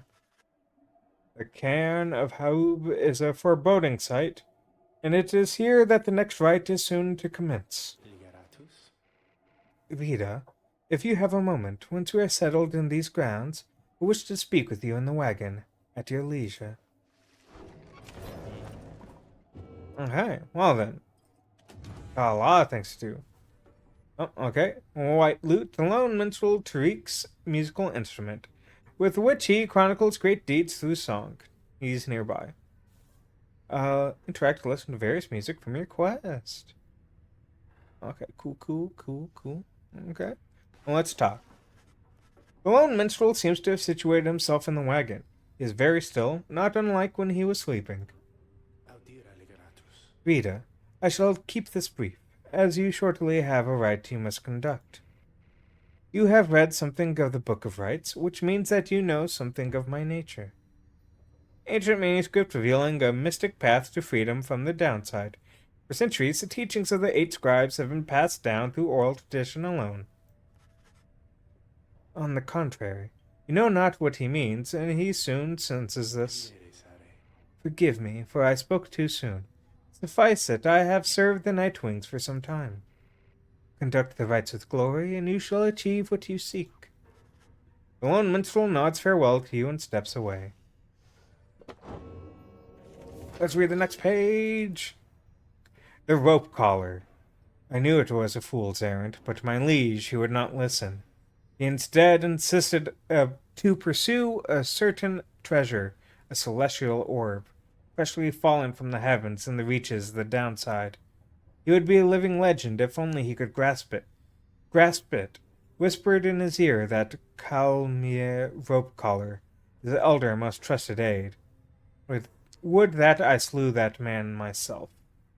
He was simple and yet brilliant ruse, to draw the Emperor further still from his responsibilities toward his greed. Thus did the Emperor begin an expedition into the Forsaken Lands. He insisted that he go himself. Okay, cool. Lone minstrel and his white lute chronicles the journey of the Nightwings whose song. Using it, you may hear glimpses of your past experiences across the downside. Let's go with 8 scribes. And then leave. Okay, let's go to the slug market. Oh, hey guys. Fancy running into you this side of the sand. So, what can I do for you? Ron, how do you make it all this way ahead of us? Come on now, Mr. Greentail. Can't just give up all my business secrets, am I right? What I can do, though, seeing as you've been such a good customer and all, is provide for you a sample of a little something you might like. Here, check this out. Seeing as you bought this Mooncrest thinger from me last time, well, I'm just thinking you could use this, and I got more if you want. Receive a pinch of Stardust. It does seem useful.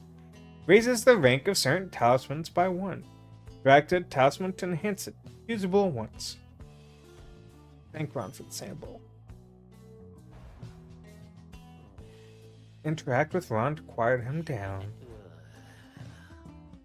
Let him be himself. Quiet down.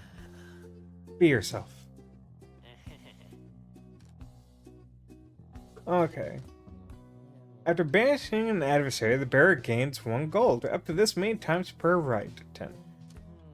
While carrying the ore, bearer moves faster than usual. When plunging, gain 2. Okay. Give me that. Give me that. I know you're going to like that stuff, guys. It's pretty. Woo! Know what I mean? And if you want some more now, I know just the individual and his dad who can get it. Catch my meaning, yeah? Just stop by on some other time.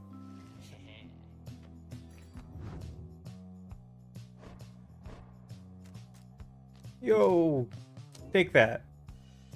And then, okay.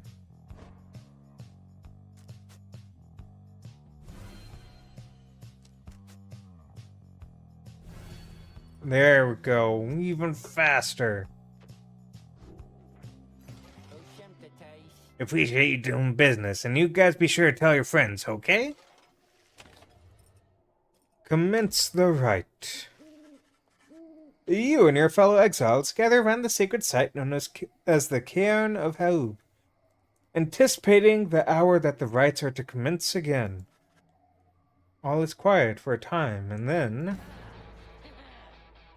Yeah! I love their theme. From out of nowhere charges in a gangly cur. He stops short and gives you a mighty sneer.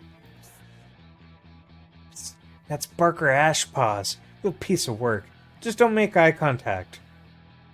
He is a troublemaking cur who thrills in the defeat of the triumvirates who stand against him. Okay, so he clearly is supposed to have a British accent. I'm not doing that. I can't do that. Oi, well, we look at this lot. Even got one of our own. Consorting with the 2-leggers. You're a disgrace there, mate, you realize? Good to see you, Barker. You're looking well. Didn't know you knew about the rights. Oh, I know about a lot of things, my friend. For instance, I know you're going to be very, very sad after we wipe the floor with you here. Don't know whose back you scratched to earn yourself a spot on the high and mighty Nightwings there, but I'm gonna make sure all of you regret it, because why not?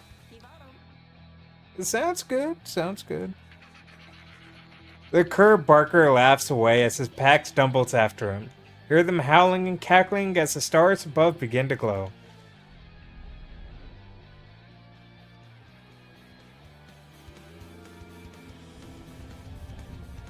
I'm sorry, they just have the best theme. It's such a good theme.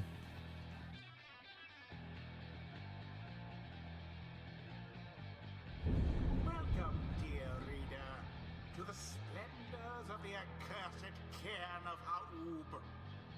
You shall find the downside grows less pleasant from this point. But first, there's a tradition to uphold. This time you stand against the dissidents. Even now they hunger to defeat you.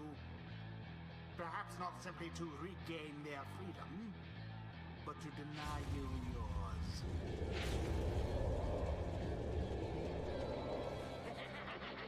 As the stars shine down upon you, the pack of curs who stand against us night continue hooting and howling. Oi, come on, you lot! Let's boil some blood! Then Rookie pulls you aside. Oh, look, chum. I don't know how to say this, but I can't go against these guys. Just trust me on this one, okay? You sense he means it. He'd make a mental note to ask about his history with Barker whenever time permits. It's alright, Rookie. We can take care of them. Begging your pardon, but if you need another to stand at your side this night, I have someone here whom I would recommend. Do not be coy with us, minstrel. Don the robes if you intend to stand with us. Oh, I did not mean myself. The rights are not for me. I was instead referring to this little one. A creature wearing tiny raiments appears at the lone minstrel's side. Tizo seems to be volunteering to take on your adversaries, the dissidents. The dissidents. Absurd. The imp knows the rights. He knows a great deal. So long as the Nightwings stand together, he shall be at their side. Though, you need not take my word for it. Tizo, our adversaries seem to be preoccupied. Perhaps you might quickly show our comrades what you can do. The little imp peers at you. You sense his connection to the rights as he awaits your guidance. Alright, time to test him out. Tizo seems excited to demonstrate some of his favorite tricks. Reader, influencing Tizo may take some getting used to. He's inviting you to try. Okay, Another joins your ranks. so he can walk.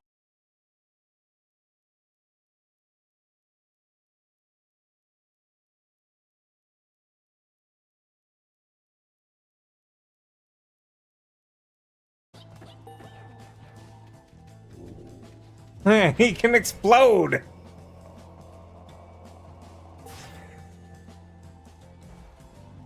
Tizo soon returns after imploding.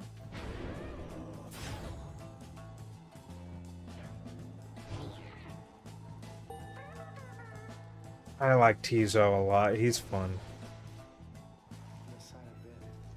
Well done as ever, Tizo.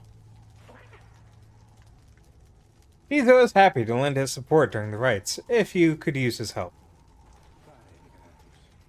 Well then, reader, who shall conduct the rites in the name of the Nightwings? Who shall strive for freedom? Okay. Taking you. Joe Dariel. Okay. Since you're not coming along, we're taking that away from you. Tizo. Why do you have to say Tizo so angrily? Okay, and then, yeah, let's bring you. Faye. Ha-hee! Tizo is ready to prove himself against the dissidents. Time's up, you swill. Come on, boys, let's get him!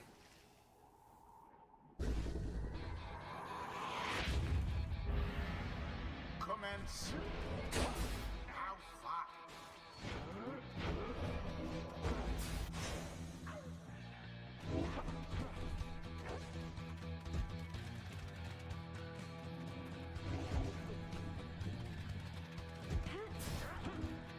Spectacular. All banished.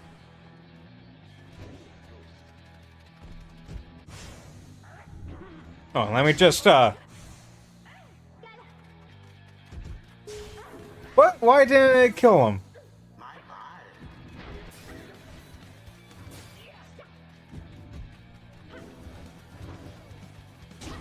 The path of Okay. glory Let's is just, laid bare. let's just get something on the board first.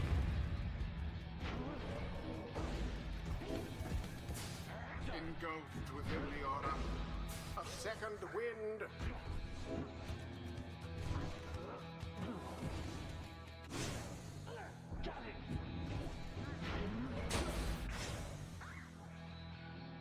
Down to the flame.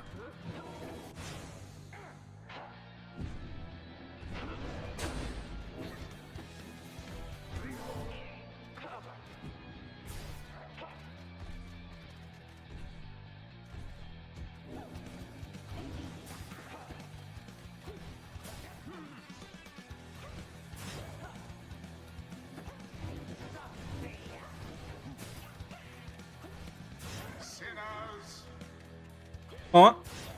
Let's just farm some gold real fast.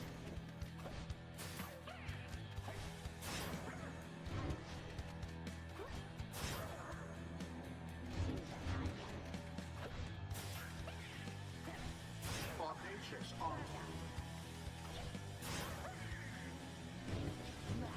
Okay, we gotta be running out soon. Okay, yeah, there we go.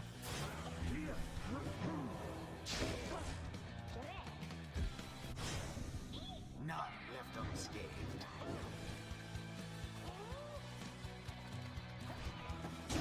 With grace.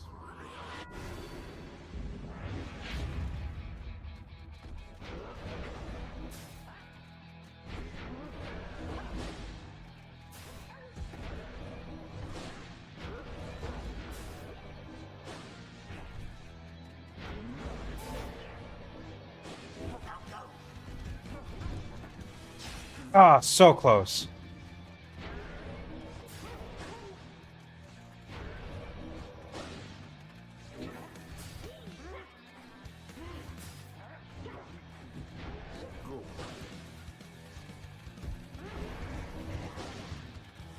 Bam! Yes.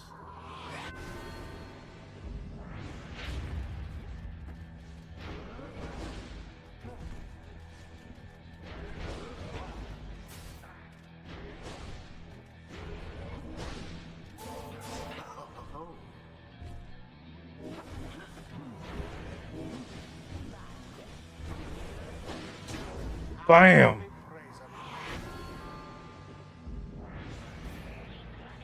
Alright, you lot, that does it. No more fussing around, right? My boys and me are proper angry now. Eh.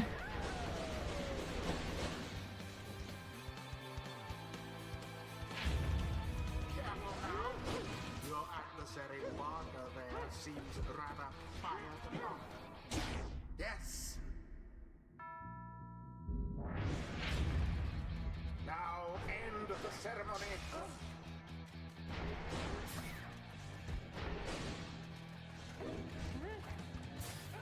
I thought they had you there.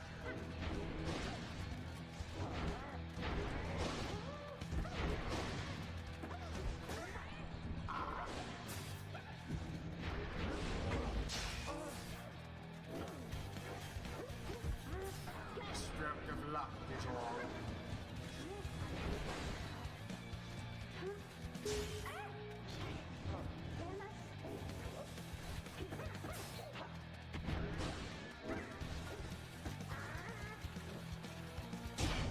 And it Bam! is done.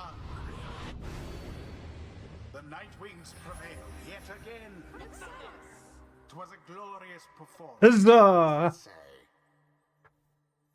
Damn right, they didn't even score. It's ended. Oh, fucking chumps. Perhaps now they shall learn some humility. Ha!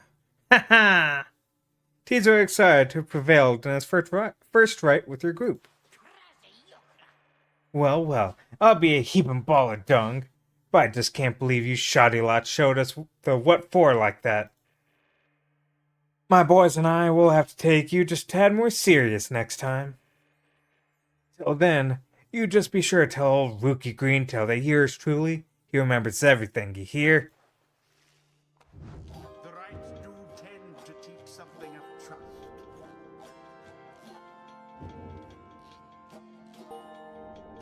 Something's awakened in the moon-touched girl. The scribes, they whisper to me, they do, from time to time. Okay, so we have Tricks of the Rope Collar. Rights masteries enhancing a savage's deftness and trickery. None can predict or outsmart Calmir Rope Collar, chief aide of the Emperor Sar. The brief charge-up time before Faye jumps or sprints is virtually eliminated. Faye jumps and power jumps further than usual. While sprinting, Faye slows nearby adversaries. If Faye is banished while jumping, she instantly returns at the origin of her jump. The Grand Trader's Leanings. Right masteries enhancing a savage's aggression and persistence. The Rope Collar was an idiosyncratic man whose interests he kept to himself. The brief charge-up time before Faye can cast her aura is greatly reduced. Faye flings orb faster and further than usual. When saluting her adversaries, Faye automatically leaps towards the orb, if no one has it. While grasping the orb, Faye sprints and jumps without using stamina. Okay, well then we're going that way. A devious trick from the rope caller. Enlightenment seldom avails itself to simple imps. Tazo feels a solemn respect for the rites and all their myriad complexities.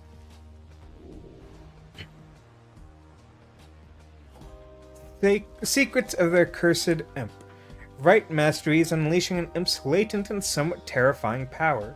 The diminutive imps of the downside turned out to be much more resilient than they first appeared.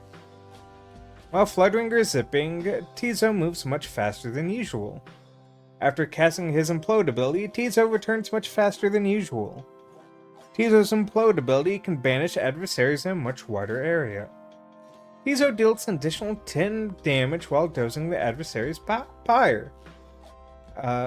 Flights of the Swallow. Right masteries enhancing an imp's utility to the rest of the Triumvirate. Without the aid of Haub the Swallow, the fallen Emperor Salim Mir would never have survived. If banished, Tizo drops the moon sign allies can instantly transport to from their pyre.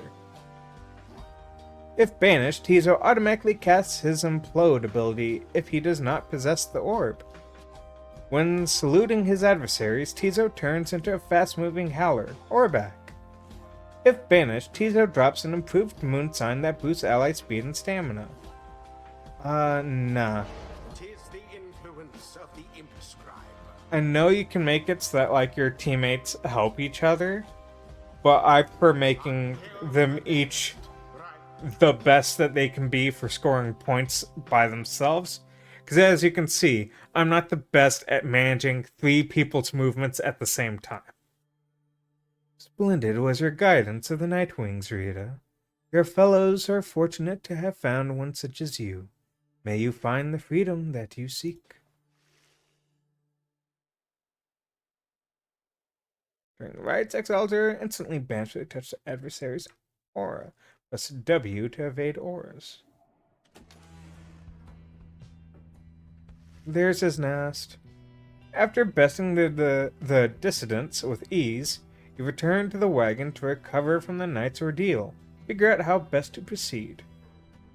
A triumvirate of anarchists who conduct the rites for sheer thrill, led by the cur, Barker Ashpaws. You alright, Rookie? Think so, chum. I just need a little time. Didn't count on Barker being caught up in all of this. You don't owe him your conscience. You'll sort things out with him. You always do. I do not wish to interrupt, but the dark of night is waning. Peter, would you join us outside, please?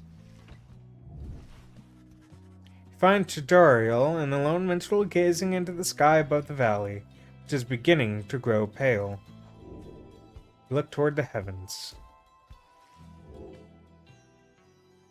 Well, I imagine it's this one. Melith the Bog Star. The Bog Star burns bright over a fetid cavern in the flagging hands. Interact to determine the location of the next route.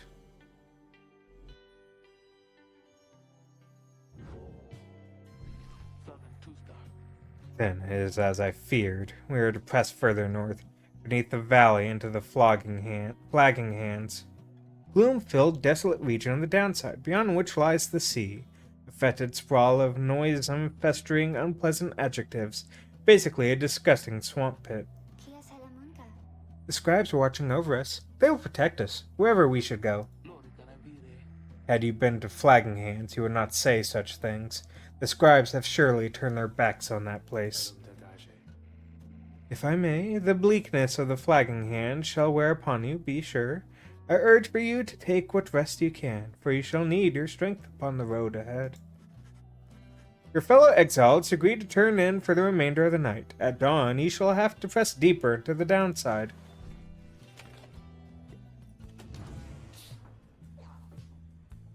Tizo's nest. Various scraps and things laced together with bits of ribbon and fabric, topped off with a plush fish. You can tell something is troubling Ruki, though he seems relieved to see you. Hey, chum, listen. I gotta level with you real quick. You remember Barker, don't you? Not exactly easy to forget, though believe you me, I try. Well, he got me by the scruff. I've been down here a little while, and as you can see by now, Barker, he's been here longer. He's made quite the name down here. As for me, I needed help, you understand. I had a certain standard to uphold. So I figured he'd be the one to ask.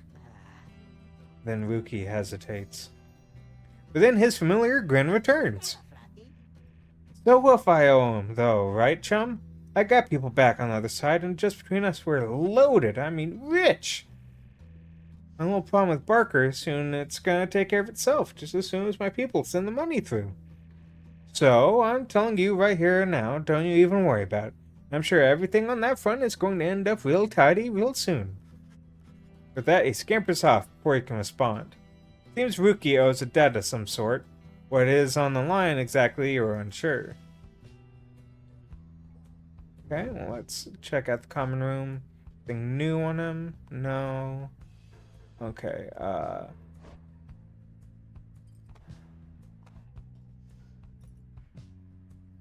oh, yeah. Okay. Yeah, exiles gain alignment twice as quickly while they have inspiration. You get inspiration for sitting out. So as soon as he does it right, he'll gain a good amount of experience. Okay. Well then, let's step on out and continue our journey. Wait, there was one thing I want to check. That's why I went in here. Rank melancholy. But it did go back up, right? It's not still at, like, it had gone down to age, right? Or was that permanent -1? Because I was like, you could snap me in half. Come dawn, you find Hedwin and Dariel assessing the current situation with the minstrel. Are you most certain? Aye, madam. I make no claim the journey shall be pleasant, but it is necessary. Edwin motions to you as they continue talking. Seems we'll have some work to do once we arrive in Flagging Hands. Let's get going, soon as you're ready. Sooner we get there, sooner we can leave. Well, let's go to the Flagging Hands. I didn't read it. I forgot that I was gonna say something. No, I fucked up. The Flagging Hands.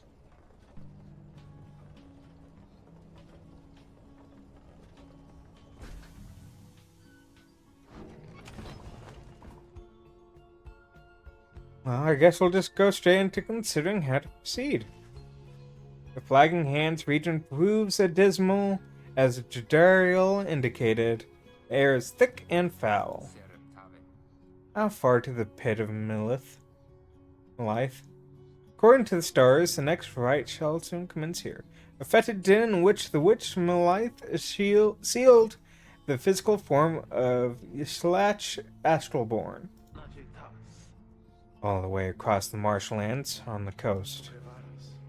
Peter, would you join me in the wagon for a moment? We have matters to discuss. Dariel and Hedwin exchange looks, and she turns to you. Go see what he wants.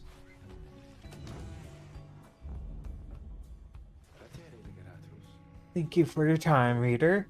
I have something for you on behalf of my client. Before you is an artifact called the Beyonder Crystal. Ancient artifact connected to the rites. Should the reader manage in your eyes, present the crystal only then. Message to the lone minstrel. Observe a shimmering crystal of some sort beside the Book of Rites. As you have surmised, the triumvirants you are to confront during the rites shall stop at nothing to prevail against you. They've prepared for this quite some time. The Beyonder Crystal may help ensure that you are well prepared in turn. It is a resource now at your disposal, to be used at your discretion. Gaze upon it, and you shall see what I mean. Henceforth you may use the Beyonder Crystal. It is calling you. Look upon the shimmering surface of the Beyonder Crystal. Some of your senses fail, though you retain a hold over your consciousness.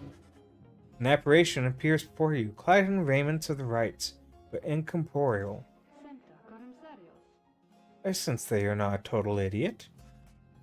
She reaches for the clasps on her mask.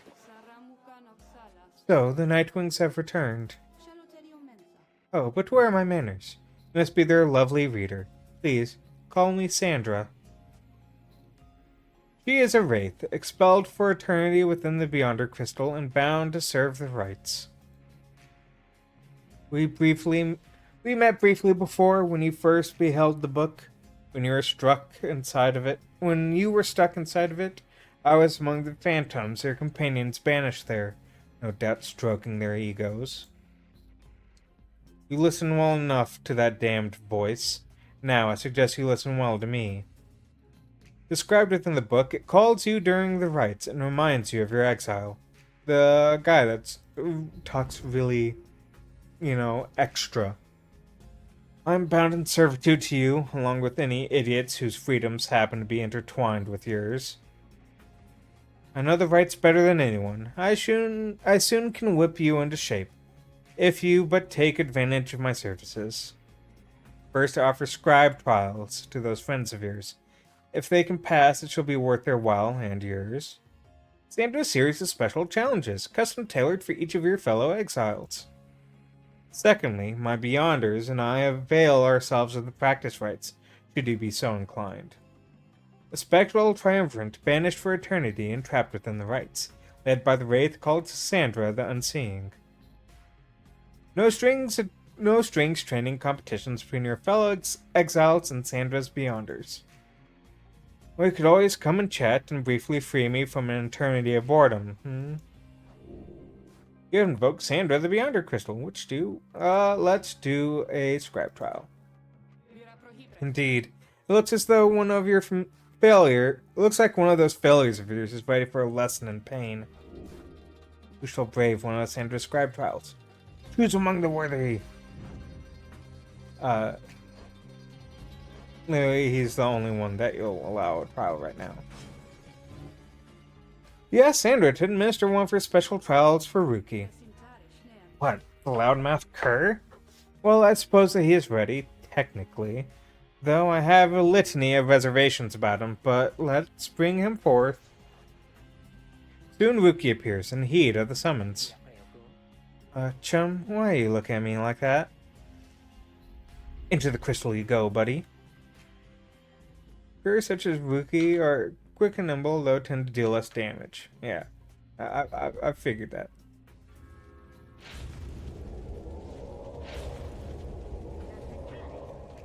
Alright, what's the big idea, huh? This some kind of trick you're playing, chum? The apparition Sandra then appears and unfastens her mask. Shut your snout and listen well, cur. You answer to me here. What? Your mouth runs quicker than those stubby little paws. You have much to learn if you have any intent to prevail in the rites. Let's see how you fare without the benefit of your trusted comrades, save for your lovely reader. I guess it's you and me then, huh, chum? Wherever you are.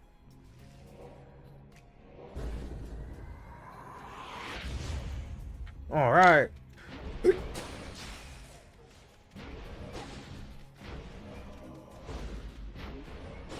Oh, that's a wall. Okay. No! Step away, foul beast!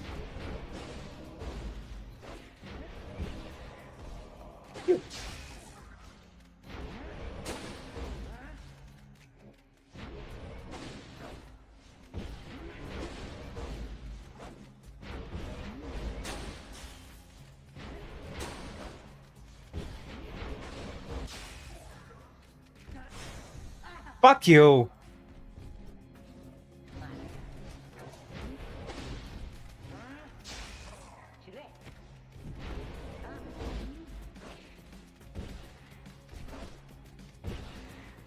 Haha! Glory dive! Okay.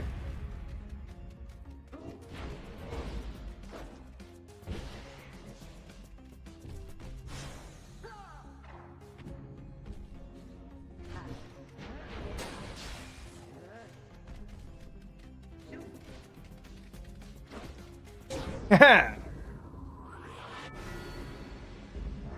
Okay, one more, one more!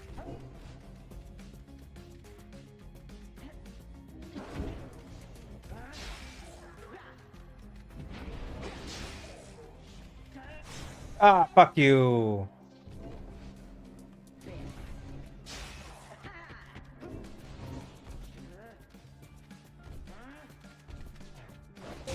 Haha!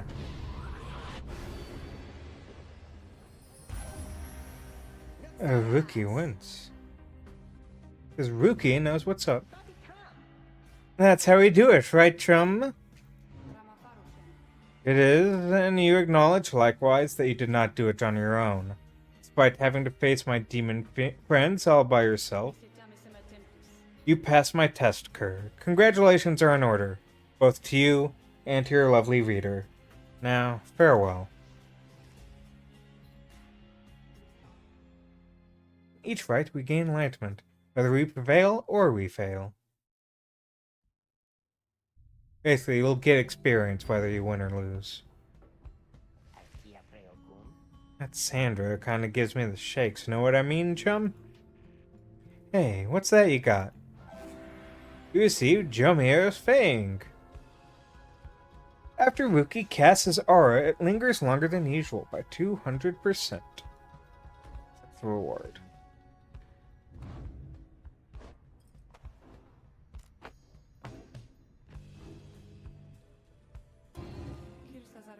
You have returned to me, have you?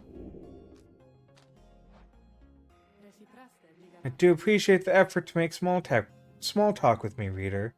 Anything to break from the monotony of staring at the void within this place. Not that I could see it if I tried. She laughs at this, or maybe at herself. Certainly, I could make talk with my fellow Beyonders, trapped here as they are with me. Might expect that we all would keep each other company. There's just one problem there, however. They're all sick of one another. She laughs again. Perhaps not at her joke, but instead at her predicament. I do exaggerate to some extent, but there is a certain truth in this. We have been stuck together long enough that we have grown more distant rather than more close. But I'd best not wear out my welcome with the likes of you, as I have long since done with all the others here. So carry on for now, and if those fools with whom you travel learn something, come, bring them forth to me, and I shall see to it that they learn some more. Alright, bye. I shall be here if you need me. Okay, well then, let us exit, and then let's continue our journey. You find everyone is feeling rather miserable. You sense that the flagging hands eat away at one's spirit. Only the Tizo seems unaffected. Most of your fellow exiles lost -1 and hope for the next right. A moment, reader. There are several courses we may take through flagging hands. If you choose to prolong your stay, it may be worth your while. However, companion spirits shall likely suffer more. Okay. Fellowfield, Lone Mitchell says you can prove a talisman if you take a job here. Headwind suggests you take this fast route. Will reduce your companion's loss of hope. The Lone Mitchell says you can get a valuable item if you take a job here. Who needs hope? And we can have items. The north route through flagging hands is dismal beyond reckoning. There is little talk among your group, yet you sense despair encroaching. Only Tizo seems unaffected. As your fellow exiles lost one hope for the next right, suffer alongside them.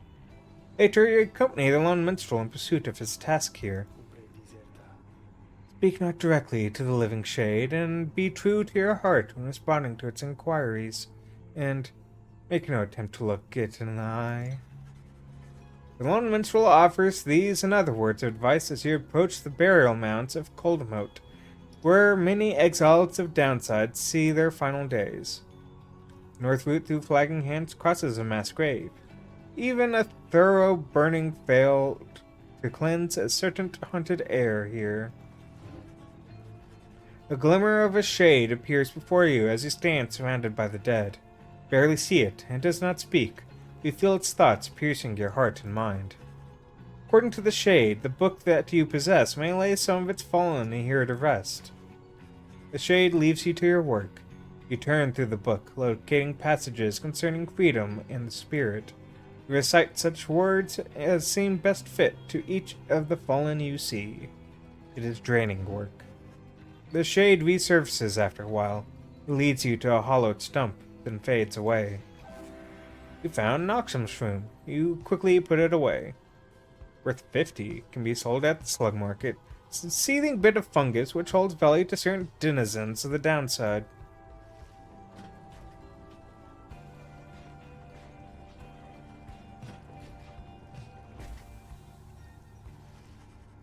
By the time you reach the pit of Malithe, everyone besides the Tizo seems to be feeling even worse than before, since their desire to leave this place as soon as possible. They all lost hope. Okay. Gotta read the book first, Rookie. It was not long before the Empire began to crumble. With my liege gone, his own country quickly turned upon itself. I must admit that this collapse had started long before the Emperor's disappearance. His decision to give chase after a myth but hastened the inevitable. All the while the rope collar stood by, awaiting such a time as he could rule in my liege's stead. He would be our people's savior. His first charge was to organize a search for the missing Solia Mur. Warriors, pathfinders, and scholars heard the call, prepared to seek him out. What's up, Wookie? Find Wookie rummaging in the corner of the black wagon. Hey, chum. You know what? It's good having somebody else around besides those two. So, come to think of it, there's something I wanted to get your take on, and you have to promise to tell me honestly. Would you say... What I mean is, He hesitates, trying to find the words. Look, what I'm trying to say is, since something serious is troubling him. Moves him very close, making sure no one else is in earshot. It's about my mustache. I've been getting some conflicting reports about it. Would you say my mustache? That makes me look a bit, unscrupulous? Wookie wishes to know if you think his mustache suits him. It is very handsome, and if anything, gives him a distinguished sort of look. Something about it makes him appear less trustworthy, perhaps less youthful, too. His appearance is not your concern, nor is it drawn-out discussion on personal grooming. I like your mustache. You suggest that Wookie's mustache looks perfectly fine. He grins wide at you. Couldn't agree more, chum. I knew straight away that you're a real judge of character. Anyway, got to check the wheels again for mites. See you around. Bounce off, out of the wagon. Wookie gained one hope for the next fight. Okay, well, let's, floating up in the rafters. Watching for your adversaries. Nightwing sigil. Yep. It's very heavy sigil. Okay. Checking the surroundings. He's nearby. Looking through the raiments. Strumming softly. Okay, cool. Well, slug market it is. Oh, hey, you guys. This place, a lot of folks, but not a lot of customers. Know what I mean? Let's have a look around. Got new stuff? Okay, obviously, we're buying that. Yep. It was this. Grants bearer +2 presents. Grant spare +2 hope. Here, you have this.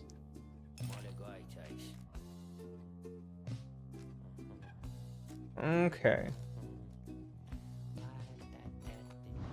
What does presence do again? Aura size. Okay. Well, we need to buff that again. Boom, +4 quickness. Okay, well, we're done. Bye. That's how you get repeat customers there, Dad. Give them a deal. And now we will commence the rite. As you make preparations for the coming rite, you wonder if the stars above will even be visible through the dense fog hanging over the pit of Malith. Then... Tizo seems to be very concerned by something in the vicinity. The little imp disappears in a hurry. Oh, is Tizo alright? He was so frightened. He was not frightened. He was issuing a warning. Silence. Everyone take cover. Dariel makes quick note of several hiding places among the nearby crags and rotted husks. You wait. Something about the place dampens your senses. All you feel is a creeping dread. Then from the shadows, a writhing shape slides forward, hulking form draped in raiments. The shape stops. Slowly, its head turns from one of you to the next, each in turn. Place of ye to hide yourselves from us, little night wings. Ye trespass on the resting place of the astral born. We shall see when the stars muster the courage to illuminate this place. The creature vanishes into the dark. After a time, your companions reconvene. That was a bog crone. Serpentine creatures native to the Commonwealth's southern bogs, widely feared. Though formerly part of the Commonwealth, the bog crones tend to keep to themselves. Indeed, that was Witch Udmildi of the Withdrawn. She is an ancient witch with an unhealthy obsession for Yislach, the astral-born monstrosity. Triumphant of bog dwellers compelled by sinister forces rather than by freedom. Tizo makes clear that he has no love for Udmildi. Although the rites dictate she cannot harm you bodily, with her best not take unnecessary chances. We'll take what chances we can get in all of this. Everyone? Time.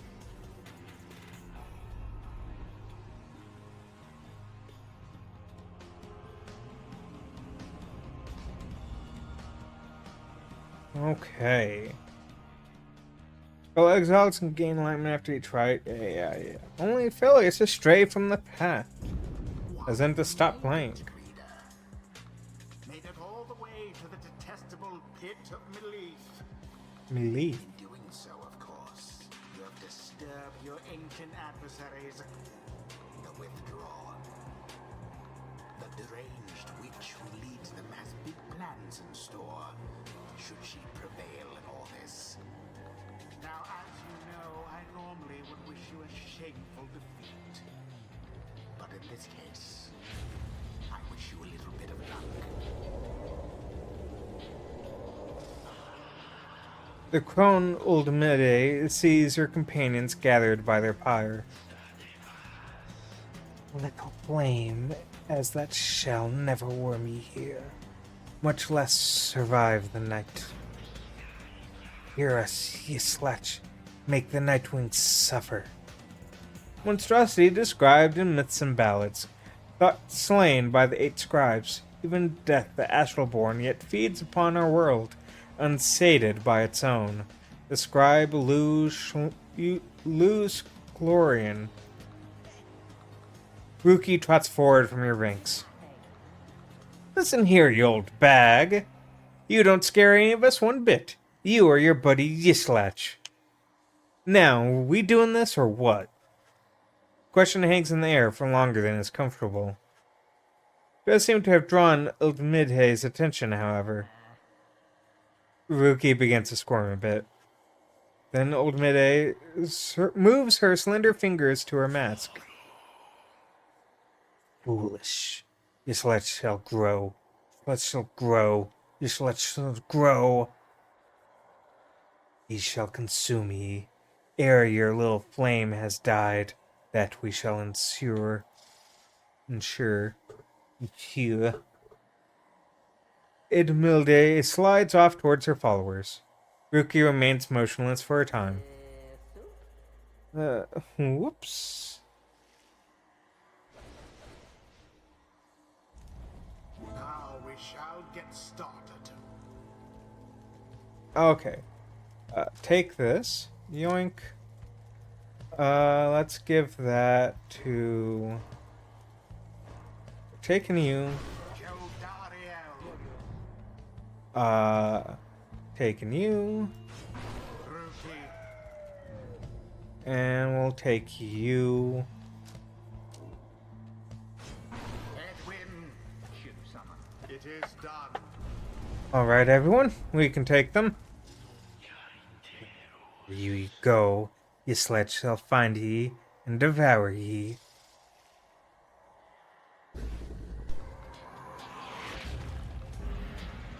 Begin.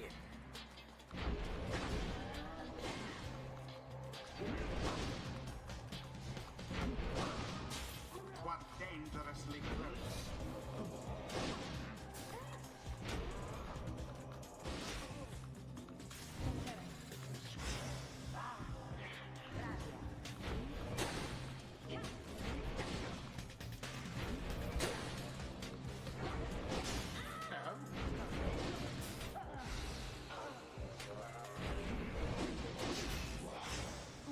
Flailing shan't do anything, Rita.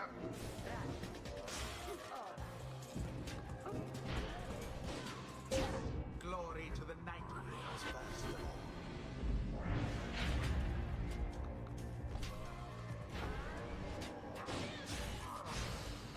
Oops, that was a fuck up on my part. Damn it, and they cast it, so... Each fire now burns no more brightly than the other. Farewell for now, witch.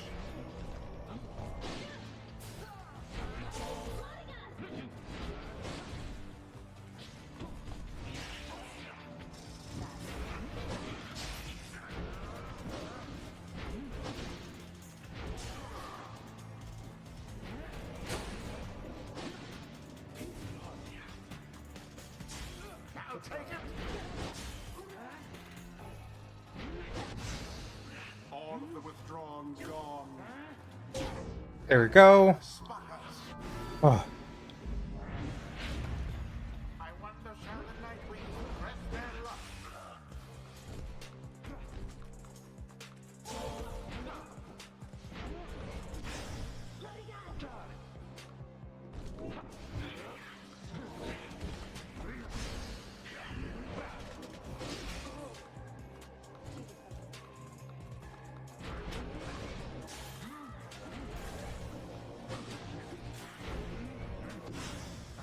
oh, that was bull.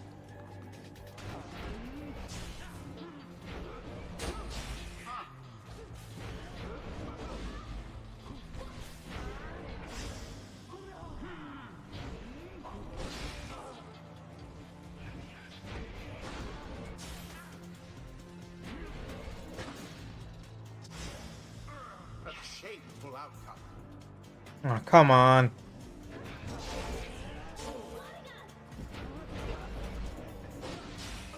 Ah. No, move! Damn it! God, this hope debuff is so bad.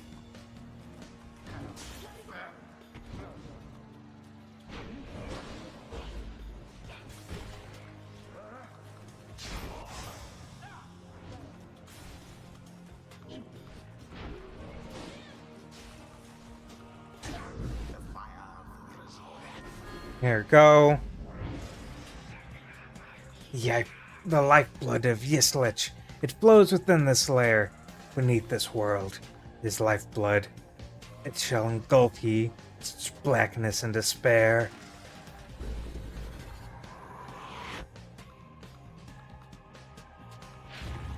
The witch invokes a profane name I shall repeat. Best beware her foul sorceries.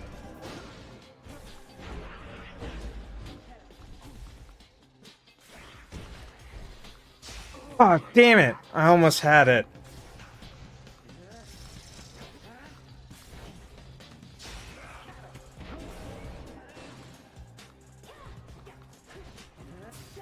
Ah, bull.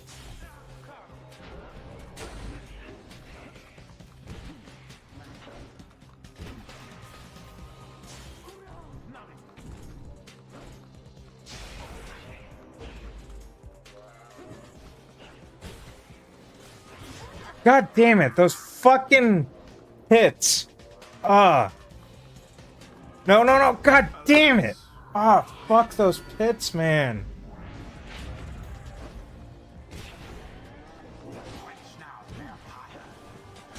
There we go. Name of Solium The rite is nearly ended.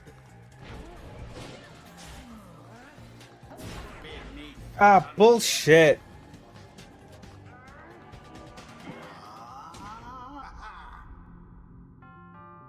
God, I hate the voice.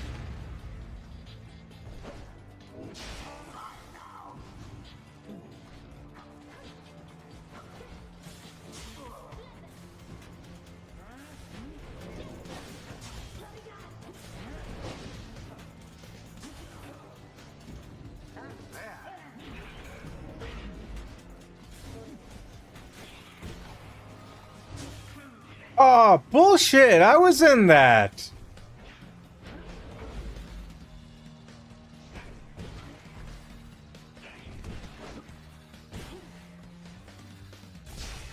another banishment.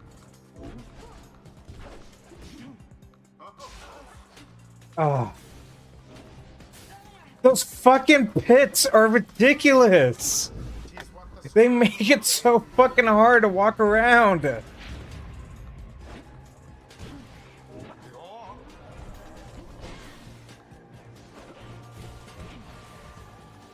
Get in there.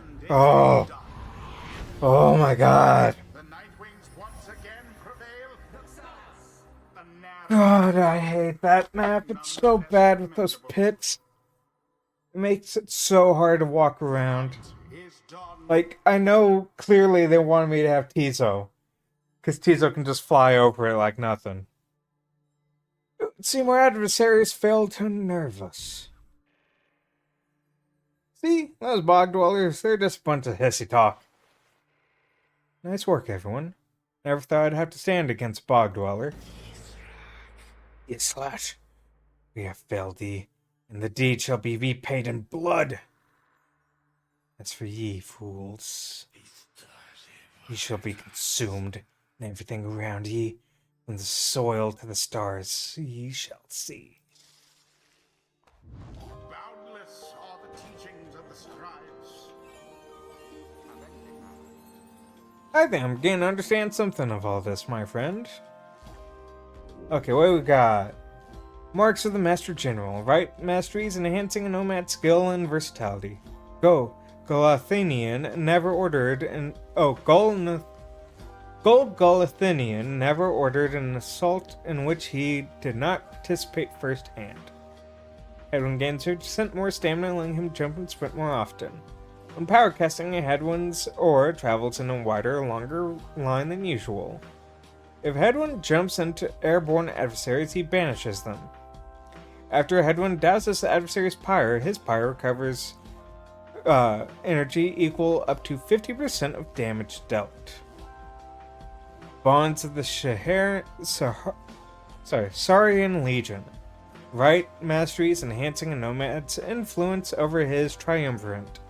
Though many were conscripted into the Master General's Legion, many more simply volunteered. Edwin and his allies regenerate stamina twice as quickly as usual. While bearing the orb, Hedwyn and his allies move with and pass the orb more quickly. Hedwyn and his allies may instantly return banished allies by moving to where they fell. Hedwyn and his allies cause banished adversaries to remain banished for 2 seconds longer than usual.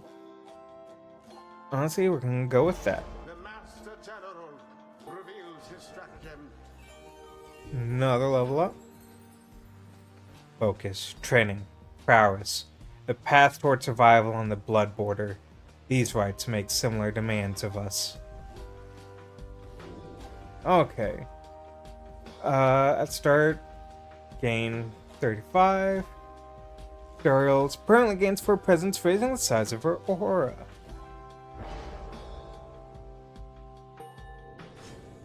It would appear that rookies not too old to learn new tricks. Faster, stronger, and a little better looking too? I mean, is there anything I can't handle? Okay. When Wookiee banishes adversaries by casting his aura, the blast can banish nearby adversaries. Wookiee casts his aura 50% further than usual. Witness the rites firsthand and be inspired. Until the stars align.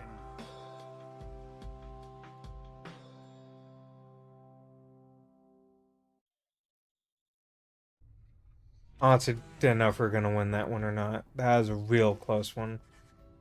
Having overcame the withdrawn in a close contest, you and the others have some moments to recover from the ordeal and the relative safety of the Black Wagon.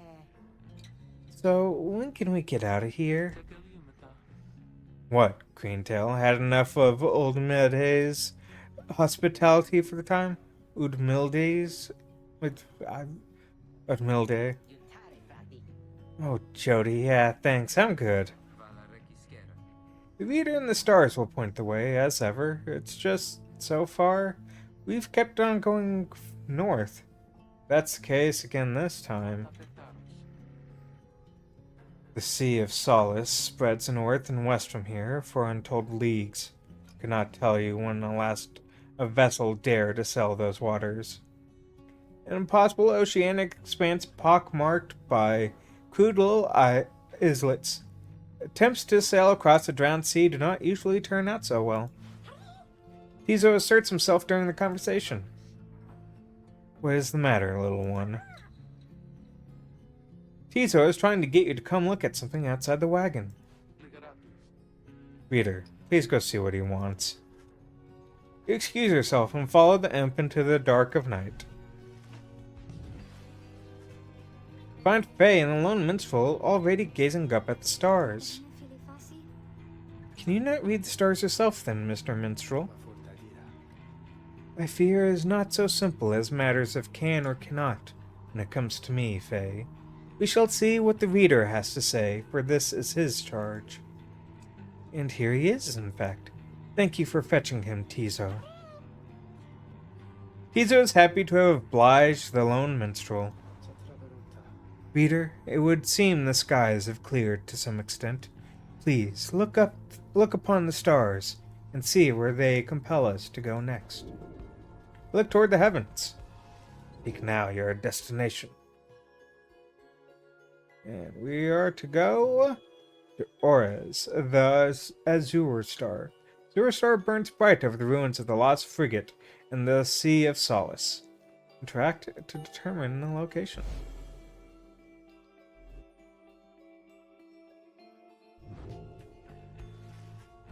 The rites beckon you still further north, for the middle of the Sea of Solace. That's not good. You're joking, right, chum? Does the reader seem the joking type to you, Greentail? We do not argue with the stars. Talk like we can just go right out into the water. Pardon my interruption, though perhaps we can. Say what? My client, Sandalwood. He has a way of anticipating such eventualities. West of here lies a place called Big Bertrude's. The proprietor is an old companion of his. She may be able to assist us. A small bog dweller outposted on the edge of the sea. All sorts of contraband used to come through there, some of it fatal if touched or inhaled. Edwin's smile returns. That sounds like our best shot right now. Let's pack it up and move as soon as possible. Oh, someone wants to talk. Who is it? Minstrel. Greetings, Rita. It is good that you are here, for there is something that I wish to tell you privately. Do you have a moment? I will not keep you long, though I know your time is precious. One minstrel wishes to tell you something of the rites. You bid him to continue and make clear your interest in whatever he has to say. Very well. Thank you for your time. And I should further note, matters that pertain directly to the rites must reveal to you alone. For this I am obliged.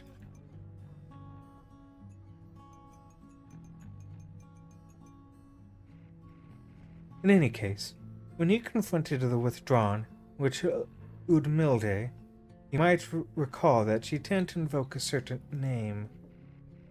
Yislach, the Astralborn. I hesitate to say it even now. You would be forgiven if you took the ravings of Idmulde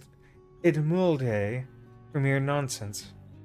However, her words, as turns out, ring with a certain truth. Before the union of the 8 scribes, when first they found themselves here in the downside, this land was even less hospitable, if that can be believed. It was ruled over by the greater titans. The one called Yislach was the eldest and most fearsome of the lot. Colossal monsters that once roamed the downside, the scribes together slew them one by one, and through this forged their bonds. Just the same, the scribes managed to defeat it. They later used Yislach's own hide and ichor to bind the books of rites. However, Yislach did not truly die, for by some accounts it seems to be incapable of death. The creature is regenerating even now, though very, very slowly.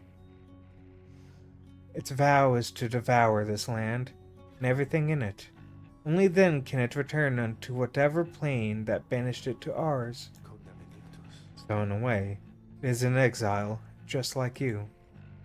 If ever should the creature be reborn, it shall be many ages hence.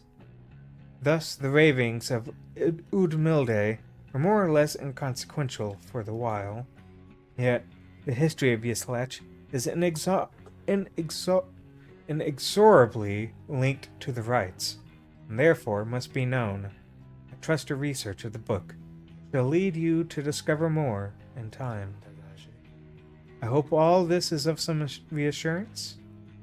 And now I leave you to your more immediate concerns. I shall go check to see how everyone is faring at this time. He heads out into the evening, bidding you a good rest of the evening. Okay. Well then, let's continue on our journey. Big Bertrudes! Damn it, I forgot to read the note again. I'm so hyped to go to Big Bertrudes. This is the place. Let us go to see my client's companion as soon as you're ready. Let's seek Big Bertrude. The lone minstrel says his client has a friend here who can aid your quest. Big Bertrudes is the sickly gathering of bog dwellers who stay within shadows. You can feel their eyes surveying everything. The lone minstrel steps forward.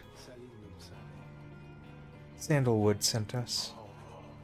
Those words are enough to make the bog dwellers snap to attention. They emerge from the mud and dark and begin inspecting your black wagon with their strange tools. One of the bog dwellers slithers forth. She is larger than the rest. Leaves no doubt that she commands the others. Thou speakest the name Sandalwood. We would know his whereabouts. Reveal them to us. Good day to you, Big Bertrude. It is a pleasure to meet you at last, for Sandalwood has always spoke highly of you and your handiwork. She is bog dweller, once feared and respected in the Commonwealth for her sorceress work. He did he? In turn, we know who thou must be. Yet thou speakest of the past. Sandalwood, doth he yet live? Speak plain and quickly. To be frank with you, madam, I do not know for certain. for I have been apart from him for some time, carrying out his will. Though I have every faith that Sandalwood, lives. As for his current whereabouts, I understand that he awaits us somewhere near Wakingwood, beyond the waters. A labyrinth of a forest on the western half of Black Basin. Few know of the west around their way around it. Where the fuck did it get west from? Few know their way around it. The path to the sacred Mount Elodiel lies far beyond these suffocating woods. We wish to seek him there, though, as you can see, our wagon is ill-suited for the task. The one called Bertrude frowns at this, studying the lone minstrel all the while. Indeed. Then leave us. Return at dawn. That is all. By your grace, big Bertrude. The lone minstrel turns away, but a headwind stops him. Hold on. Are you sure about this? Leaving the wagon in their care? All should be in accordance with my client's plan. Keep calling Sandalwood your client. He must reward you as well. I, in a manner of speaking, he helped me find a sense of purpose I thought lost. Edwin nods at this, then turns to you. Well, my friend, I guess we'll see what happens, right? I'm off to let the others know. Find yourself with time for your vocations, while the bog dwellers go about their business. Okay. Look for items, study in private, or... You know what? Study in private. Find a relatively quiet clearing to study the Book of Rites. With undivided attention, through greater understanding comes the reader's influence.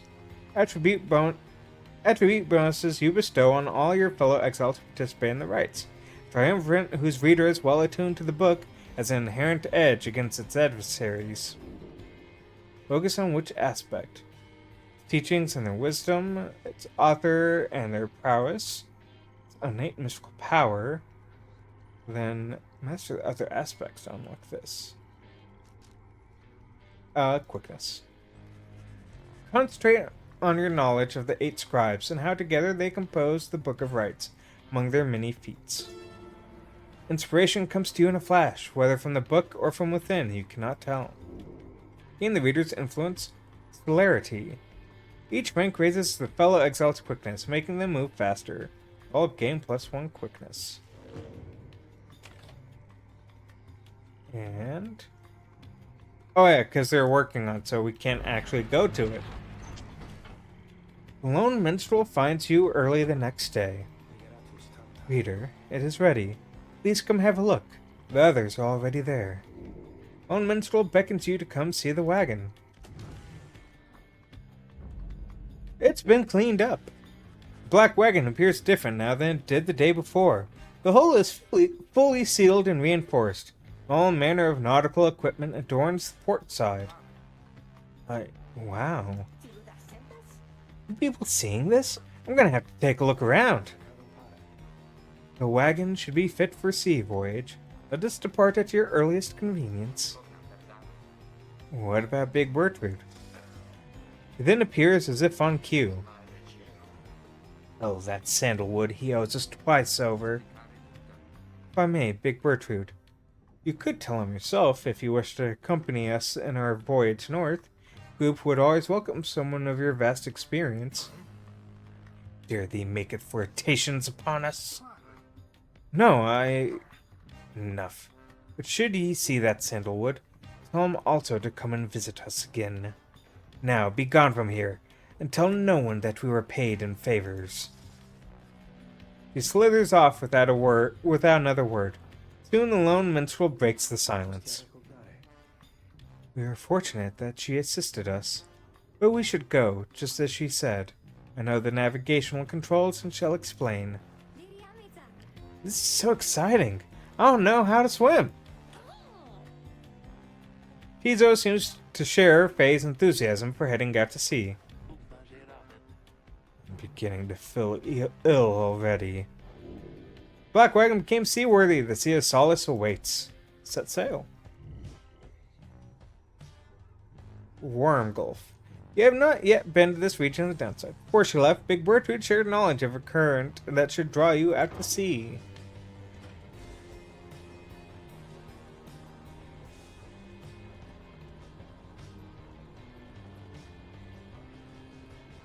And jump into the ocean.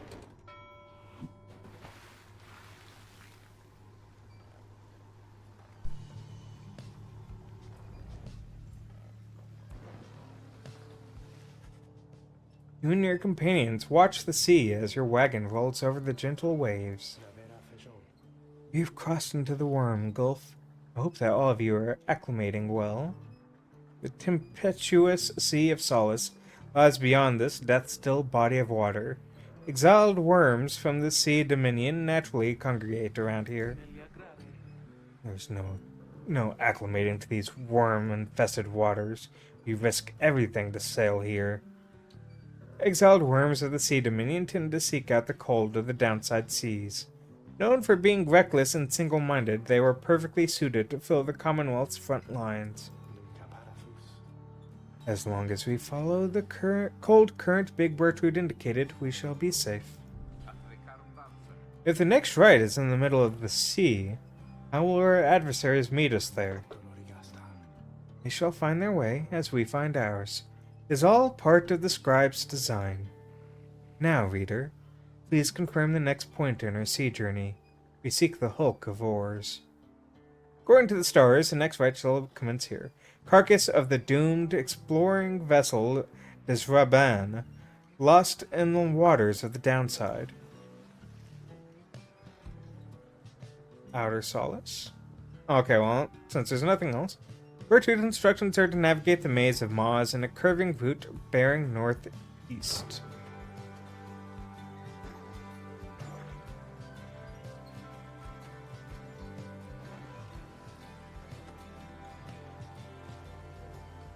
Oh, okay. I was to go northeast to cut through. I was like, that is the northwest. But to cut through on northeast. The wagon continues rolling gently across the waves, which seems to you a welcome change of pace after having come from the flagging hands not very long ago. However, Jodariel seems more concerned now than before, paces ceaselessly. When she notices Buki, she stops him for some questioning. Greentail, how's he doing? Who, Hadwin? Oh, he's pretty much the same. Been up all night, retching in the waters, if I had to guess. His first time out to sea? His first. Turns to you. Reader, please check on Hedwin when you have the opportunity. He requires our support. We require his swift recovery. You wish them a good afternoon as you go check up on the others in the group. Later, you find Hedwin looking out of sorts. Oh, hello, my friend. It's just... the sea hasn't been good for me, I guess. It's funny, all this trouble, just to get back to the Commonwealth of all places. Hey, tell me something. What do you miss the most about that place? The book collection, the few friends you had, perhaps the food. Nothing springs to mind. Life was almost always difficult, but several of your long-time confidants did help you get by. Sure, it's highly illegal, though just the same you miss having access to those volumes. Your mouth waters at the thought of it, at least compared to what passes for sustenance here. The friends I had. You tell them that there were those who did support you over the years, and it pains you now to be apart from them. Yeah, I hear you, my friend. There's someone I miss terribly back there myself. I'm sure that when you make it out here, your loved ones will be waiting. Anyway, I'll be fine, I think. Thank you for checking up on me. You sense he wishes to be alone. There's not much to be done for him now. His head was too ill to conduct in the next rite. May he soon get well. I am sorry for my interruption, reader. Please again confirm the next point on our voyage. Okay. It's saved there. That's where I'm going to call stream for the night. let me find someone to raid. And yeah, there's gonna be somebody streaming. There's gotta be. Okay. We have a few options. We have a few options. Uh, I am going to send y'all over to Manaxi. They're doing some pixel art. So, go ahead and say hello to them for me. I'm gonna say hi too, but you know how it is. Uh, a raid message, or if you are a subscriber, there you go. And if you're not a subscriber, there you go. And I will see y'all tomorrow. I have a collab with Ember. We're going to be playing the SpongeBob DLC for Power Wash Simulator. And then on Sunday, I won't be streaming because it'll be a Discord morning where we'll be watching a movie. So if you're not already a member of the Discord, uh, there you go. Feel free to join. It is free. Oh, Nightbot, I see you also want to shout out the Discord at the same time. Um, but thanks again for coming out, and I'll see y'all tomorrow.